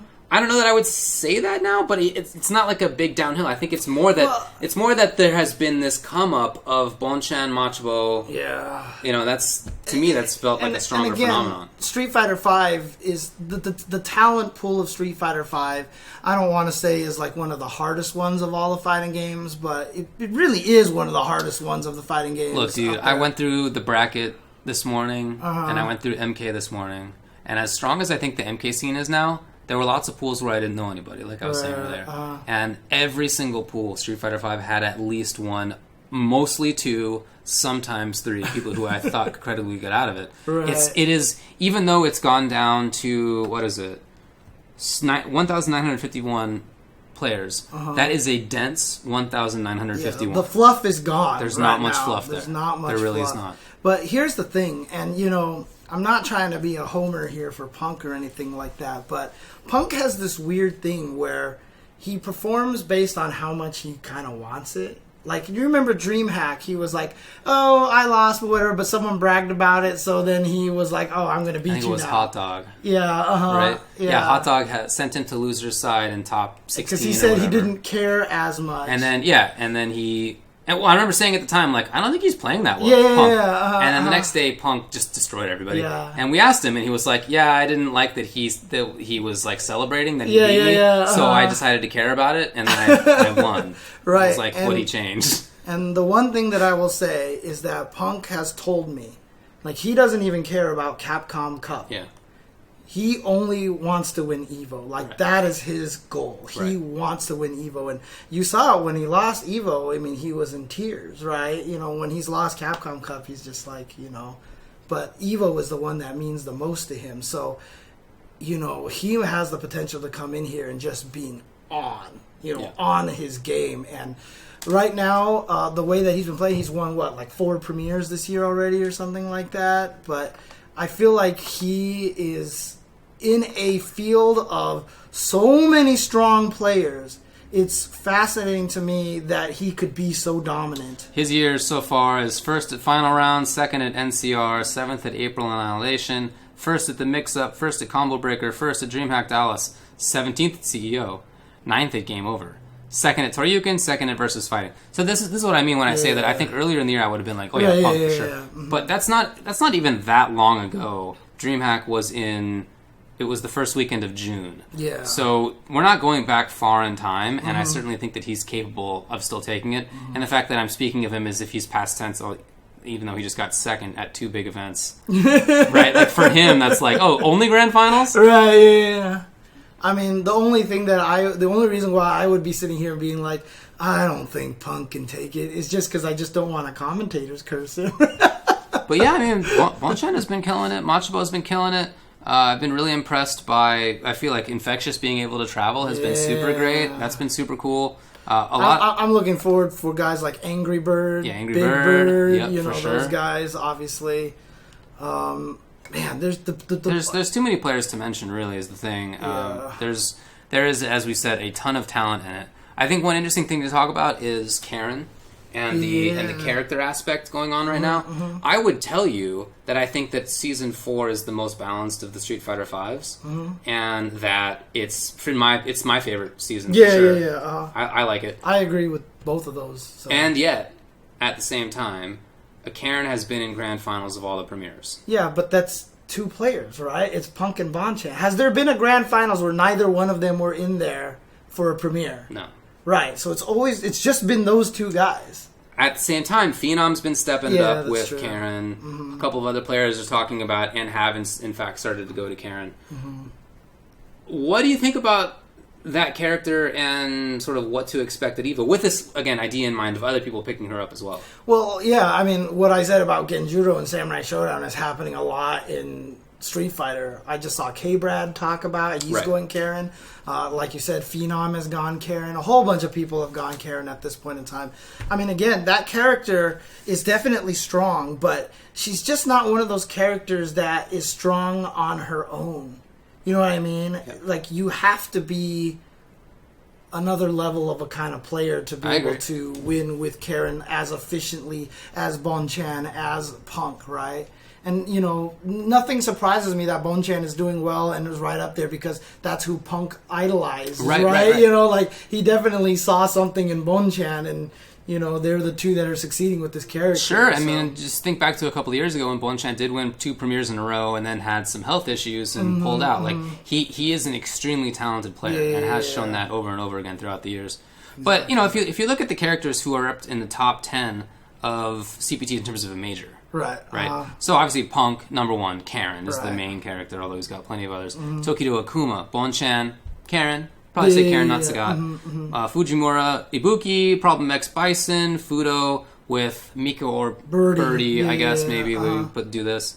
Then you got Machabo and Nakali, then Phenom, maybe Karen slash Guile slash Nakali. Yeah, right, something like that. Oil King Rashid. That's 9 characters. It takes 9 to get to Rashid. That's surprising. And then Daigo in 10th with Guile. So that's like 9 to 10 different characters. And as much as we're talking about Karen, I still really think that it's a well-balanced game. And I could definitely expect 8 different characters in top 8. I mean, it's been happening at most of the events, getting 8 different characters, 7 different characters.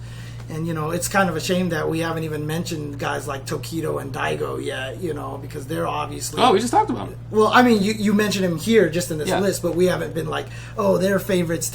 I mean, clearly they're favorites in there as well. I wouldn't count either of them out. Well, of course you wouldn't count them out. I mean, I would say the thing, though, for Tokido is that although he has had a pretty good year, he's 2nd overall in points.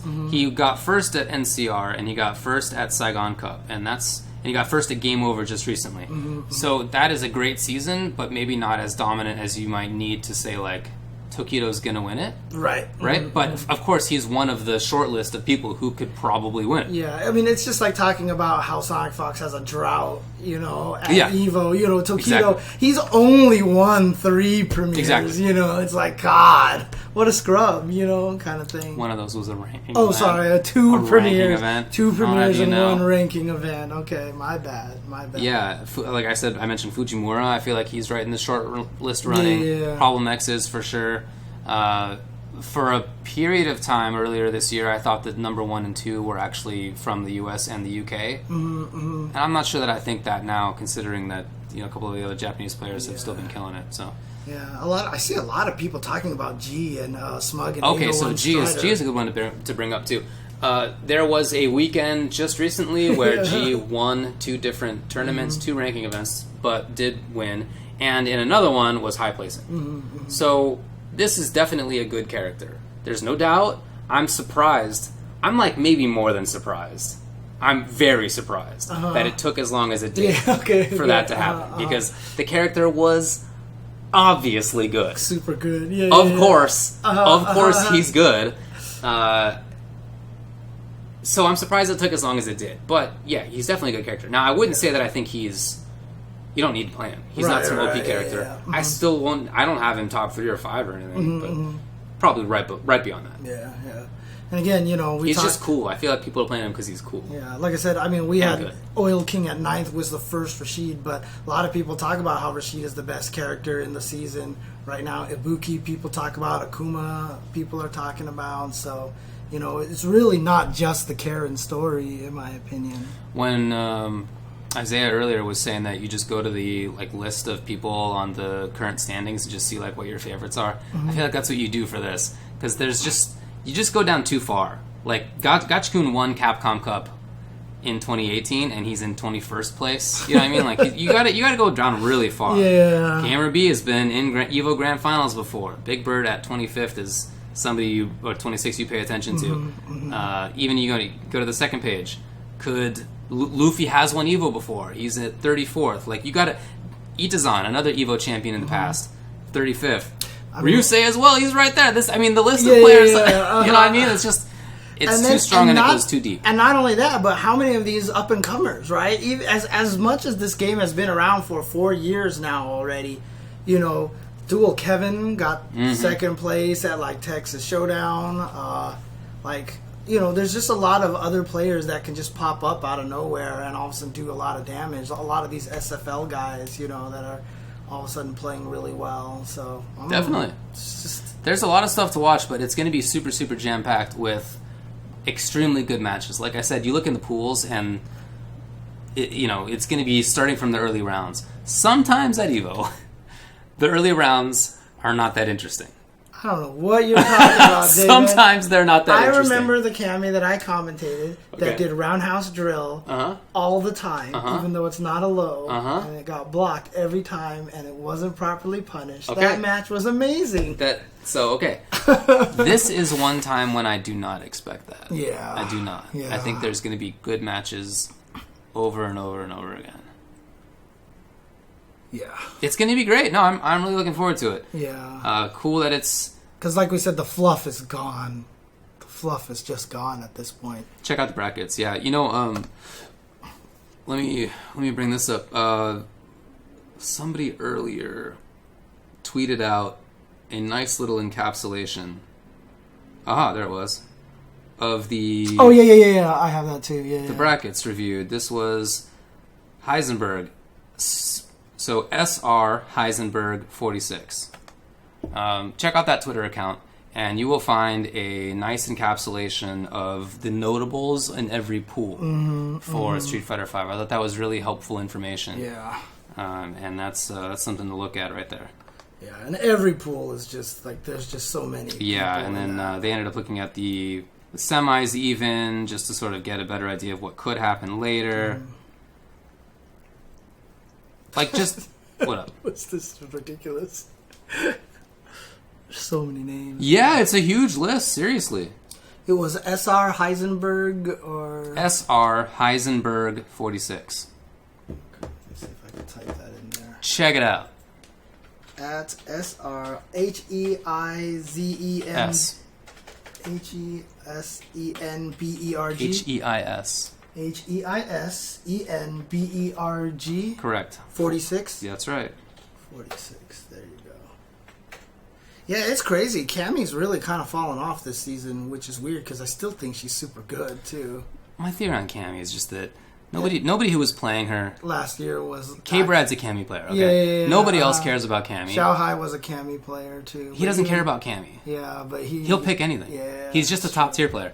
Not there's anything wrong with that, but he wasn't playing Cammy for Cammy. Yeah. He was just like, who's the good easy character? Okay. And now he's like, well, she's slightly less good. Doesn't need to be much less good, but who's the easiest good character? Yeah. Oh, okay, that's it. Yeah. That's the only calculation. Mm-hmm. So when it comes to characters that are like that don't have... They're not being played because they are liked.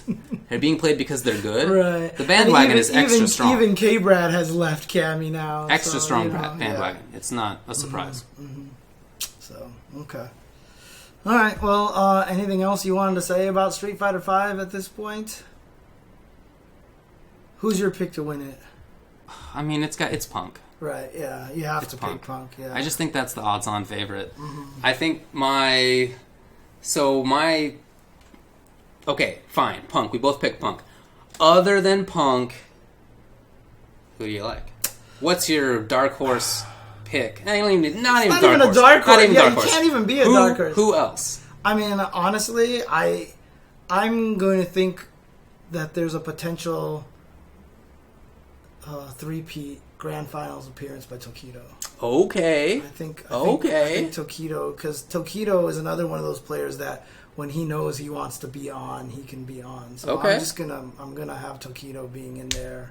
I think if it was a Tokido Punk Grand Finals again, like that would just be amazing. What a storyline, man. Yeah, it'd be like Rocky 2, basically. You know? Seriously. Machabo. I like it. I like that pick. I like that Machabo. pick a lot. Man, that guy's good. Yeah. Oh man. All right. Okay. Anything else to say? No, I think that's good right there. Cool. Well, I'm really looking forward to it. It was announced officially that James and I are commentating Evo. Yes. Mm-hmm. Did you see it coming? Yeah, we'll both be there. We'll both I'm be there excited. commentating. I'm excited. It's yes. announced officially. Mm-hmm, mm-hmm. Yep. Oops. Hang on a second. And yeah, I'm excited about that. What are you going to be doing? I'm going to be doing Jump Off like once, mostly Street Fighter, but I also have one block of Samurai Shodown, Ooh. which I'm super happy with. Nice. I'm super happy with, and I'm going to be doing that with Ryan Hart.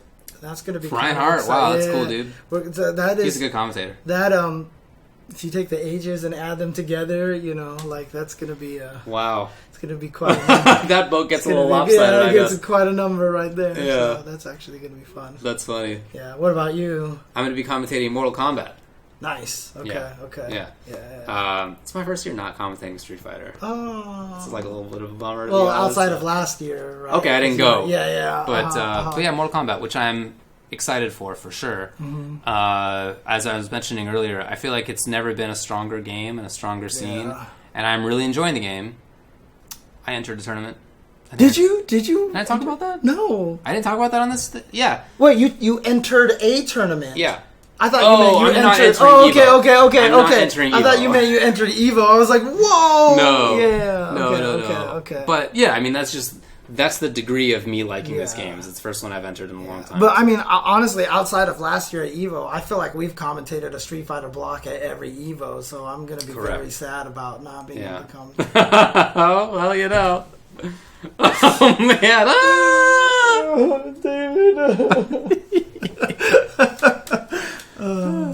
Yeah, it's going to be awesome. I'm really looking forward to some of the other shenanigans that are going to be going on there. Mm-hmm. There's The some other panels are going stuff. to be really exciting and stuff like that too. And man, I mean, we haven't even talked about. Well, we talked about it on a viewer question from a while ago. But I mean, obviously, I just feel like the announcements are going to just blow us out of the water this year. Can we expect a new KOF? Can we expect a new Guilty Gear? Can we expect... What are we going to see from Ono's little teasing about August Street Fighter, you know? People are looking for big things. Are we going to see Tekken Season 3? Like, is the main Walt from Breaking Bad going to show up? Walt from Breaking Bad? gonna show Oh up my there. God. And he's going to, like, stab people with needles and stuff. I don't know, you know? I don't know. Yeah, we did talk about this maybe a few weeks ago. Is the sixth Fate going to be announced? So that is plausible. Right. I definitely think that's plausible because that's in the arena. BB Tag morning on Sunday. Yeah. I don't expect much out of Street Fighter. I expect maybe a character. That's about it. Yeah. I don't expect big changes. I figure like big changes won't come in the middle of the season. They're not going to be like, here's a new V skill in the middle of the season. Yeah. If that's coming or whatever, it's going to be after. It's going to be like season 5 or what SF6 or whatever's happening. It's not going to be right now. So for that, I'm not expecting much. For MK, Ed Boon even had a tweet today or yesterday where he was like, yeah, we're going to be trying to get the wolf there this Thursday. Something like that. So Night Wolf, you know. Okay. But will there be Spawn or Sindel footage? I wouldn't be surprised. Like, I would like to see footage of, you know, Rimuru, Basara, Okay, Wanfu, Kazuki, you know, stuff like that. So, yeah, look, I have heard that, you know, just because a game isn't on Sunday doesn't necessarily mean that the Sunday is not going to have announcements. You have heard that? Maybe. What? Maybe. It's okay. So, I'm just saying, I think we can be prepared for all sorts of crazy things. Wow, all right. I'm excited. I feel like you're for that. breaking news to me right now. I'm kind of excited about that. Cool, dude. I had no idea. I think that, because we just have had no news at anything. And so, like... You mean for SF? No, for fighting games. Oh. For fighting games. Whoa. Like, at E3? Well, okay, fair enough. At Comic-Con? I mean, Mortal Kombat has been doing some stuff. No, right. But, like, just in general, I just feel like... I don't know, like... People are saving it for Evo. Am I expecting Sega to come out and be like, Virtua Fighter 6? Like, probably not. But, Definitely, for sure not. But, like, Six Fate, BB Tag, I think that's like plausible. that. New KOF might be plausible. Yeah. And, if a new KOF was announced on Sunday, even though there's no SNK game on Sunday, that's my point, is I wouldn't be surprised if that was kind of a situation. So... You don't think that's the... No, I'm just like, where'd you get this secret information, James? No, because, it's happened in the past, right? Haven't we had announcements for other games? No. I don't...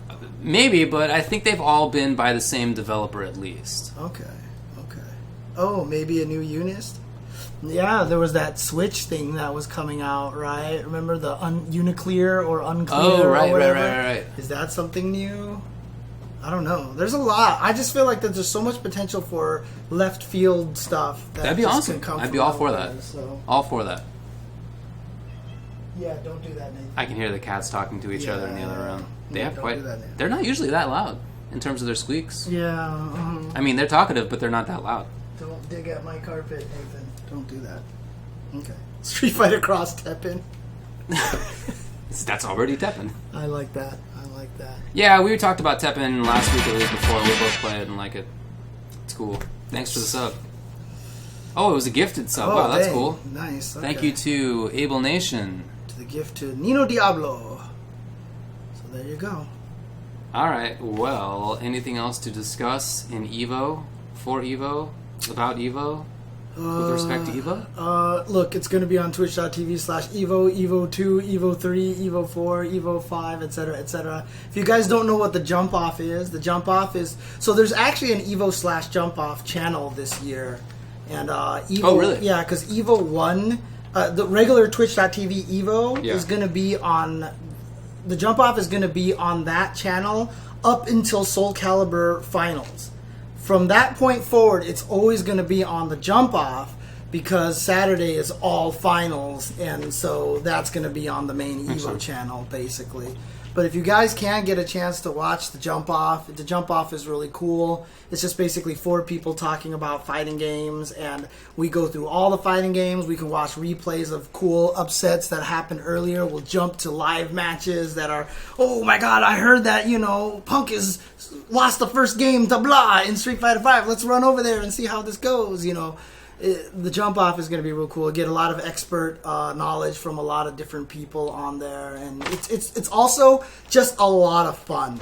Like when you're on there, you just get to talk a lot of smack, or it's just very casual. People just having a good time making jokes and everything like that, and it's really really cool. So yeah.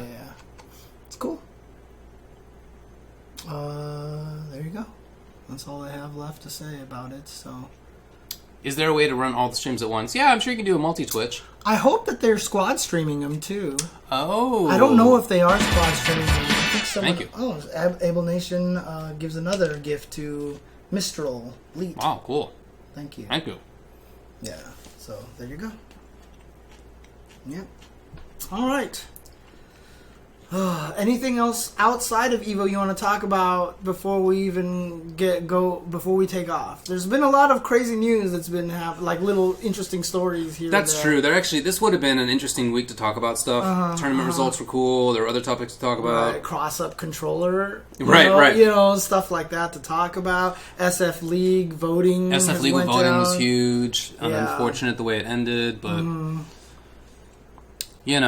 What do you want to just save that for after Evo, or like 2 weeks after Evo?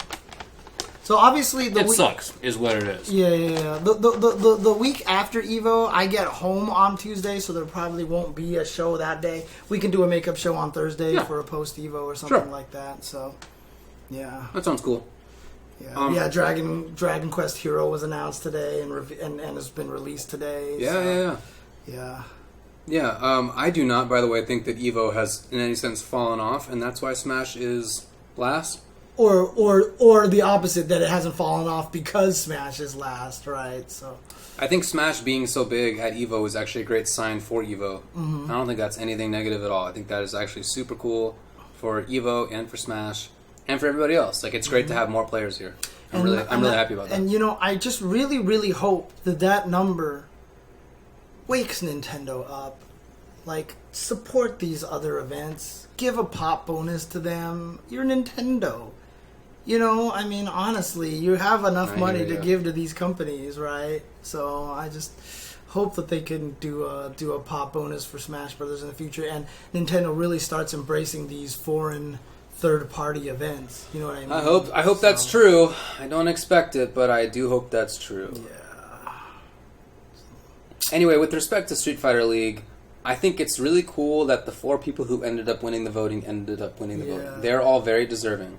It, at the same time, is a big bummer that Amizi and Sabin didn't get the chance to have their spirit bombs at the end. They both have at least heavily implied that they did have that lined up. Who knows whether they would have won with that or whatever. So it was Guilty, Automatic, Sherry Genix, and Tommy Two Step. Correct. Who made it in there. Correct. Yeah. So that's a great lineup. Those are all good players. They're interesting people. They have interesting storylines. They'll be hype when it comes to like the personality of SFL. Some of them play multiple characters. That's all cool. But at the same time, you got to say that it's a bummer that what happened was the voting ended an hour earlier than it should have. Right. It was just a Smash GG issue. It wasn't anybody's, not on purpose in any sense. And, just an error. Normally it would be like, okay, whatever. It ended whenever it was going to end because they were all fluctuating. But if a couple of people did have those last hour spirit bomb plans, then that kind of messed them up. So so that is a bummer. Yeah. But like I said, although it's a bummer for them, I'm really excited to have those 4 as the fan favorite voting. And in particular, I'm really kind of happy because last season, I don't know how to describe it, but like SFL? Getting a lot of the unknown players in there. So I know Automatic's not unknown, but we don't see him play that often. So I'm happy for him and Tommy Two Step, because they're a little less public. Those are both guys who have been playing for a long time. They have a lot of interesting backstory. They can use multiple characters. I think they're really good choices to be in it. They're both good personalities. Yeah, Amizi Zykes would have been really cool in there, especially because he is one of the most prolific SF5 defenders on the internet. It would have been really cool to see him jump in there and body people in the game too. So hopefully. I don't know. Like, I don't know. Yeah. Oh, you're in the chat. I didn't even see. Yeah, what's going on? Okay. Like I said, unfortunate way that it ended. I hope that it's not it's not too big of a hit for you. But that sucks. At the same time, I'm excited for the 4 who did get in. So Okay. Whatever. All right. Not a great situation, unfortunately. I guess that's about it. Dude, I keep getting to points where I think that I finished my next split box design. I keep getting to these points, and then I'm like, well... And what just recently happened was I saw somebody had a stick with the link you could remove it with the shaft, and they placed it right in the exact spot where I would want it, just kind of in the crook of the buttons of the directional buttons. Isn't that the cross-up? I saw it before the cross-up. Somebody posted it up. The cross-up does have something that's like that. Yeah. And I saw that, and I immediately thought, well, now I have to redesign the split box to incorporate this. So, I had hoped to have it ready by Evo. That was my original intention, but obviously that's not happening at this point. Gotcha. Okay. Yeah, but Evo's coming up this weekend. It's going to be exciting. If you see either of us, please say hello. That would be very cool. Yeah, I'll be heading out there tomorrow night. Okay, I'll be heading out there tomorrow, Thursday morning. Okay. I'm actually going to be jumping on Arc Live tomorrow and then going from there to the airport. Yeah. And then going, because my flight's at like at 8. So. Okay. And so, we're going into the land of the grasshoppers, and that's going to be fun. Right, there's this whole swarm going on. I don't know what that's about. What are they even eating in Vegas? Nothing apparently There's not even because they're fields. all dying. Oh, for real? Dude, there was a picture that I saw on the internet of like the circus having to clean it up, and they have these like bulbs behind this like plastic glass plane or whatever, and they just peeled it off, but all the grasshoppers got in there, so it's literally the bulbs and just nothing but grasshoppers in the whole entire thing. And so they had to open it, and they're using a broom to just like trying to break them out. They're all dead, dude. It was disgusting. It was Yikes. gross. Yeah. Ew. I'm a little curious about it. Yeah, I saw. You have fun with that, so, you know. If you go out and want to experience the swarm, You're going to come. Have fun with that, That's the end of that sentence? No. I'm in. Have fun with that, dude. Have fun with that. I'm going to bring long pants and a sweatshirt to 1,000-degree Las Vegas so that I can hide myself from the grasshoppers. Make sure you bring one of those face mask things. I'll definitely have a face mask as well. But yeah, I'm going to go outside. That's cool. Just make sure that you don't get your face eaten off. As we know in Mortal Kombat, if you get your face eaten off, that you can't come back. You did see my tweet, right? Where basically I first tweeted when the swarm was first reported, and I was like, this is just happening to give all the Melina fans PTSD. Wow. And everybody was like, James, please. Yep, she's dead. She's dead. That's it. Oh, man. All right. Well, you know, I have not had grasshoppers, but they are explicitly kosher. I don't know why. Most of the things that Jews like are not supposed to eat. You would think bugs are like things you're not supposed to eat. You can't eat lobsters and stuff, right? Yeah, but grasshoppers? Grasshoppers are explicitly fine. That's so weird. What? It's just don't look for logic in it. But I would definitely eat a grasshopper. I can't remember if I've eaten a grasshopper before. There's a restaurant in the Santa Monica airport that used to serve things with like insects, like you had ant covered fries and stuff like that. I've definitely ate the ant covered fries, and someone was like, "You have an ant in your tooth." That's like funny. I literally had an ant stuck in my tooth, and I don't know. I've heard they're good. I mean, look, They're just you crunchy, just don't right? taste the ant. You're just There's crunchy. like they're not there. They're literally not there too. So When I moved back into Los Angeles about a decade ago, I Google searched to see if I could find a bug restaurant near me. Specifically because I wanted to try grasshopper.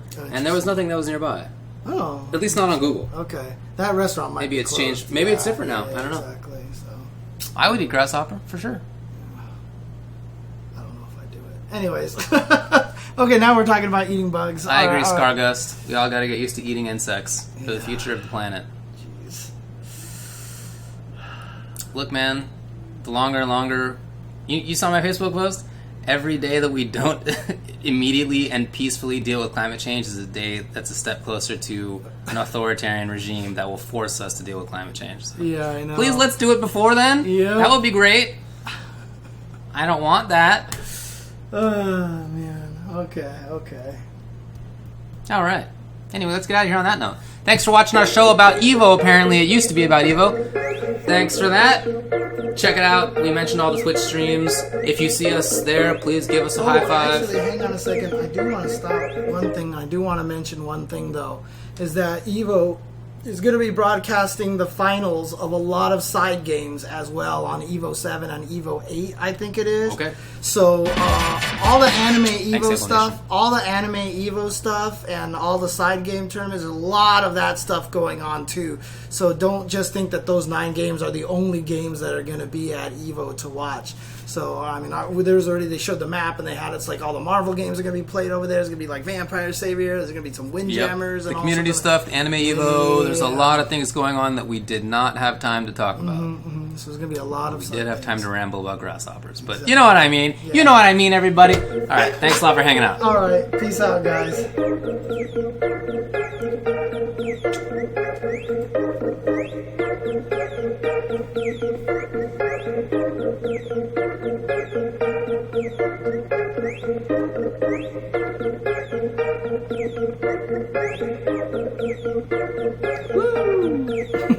Yeah, we didn't even talk about Fortnite bugs. God, there's a lot of them, too. Yeah, I know.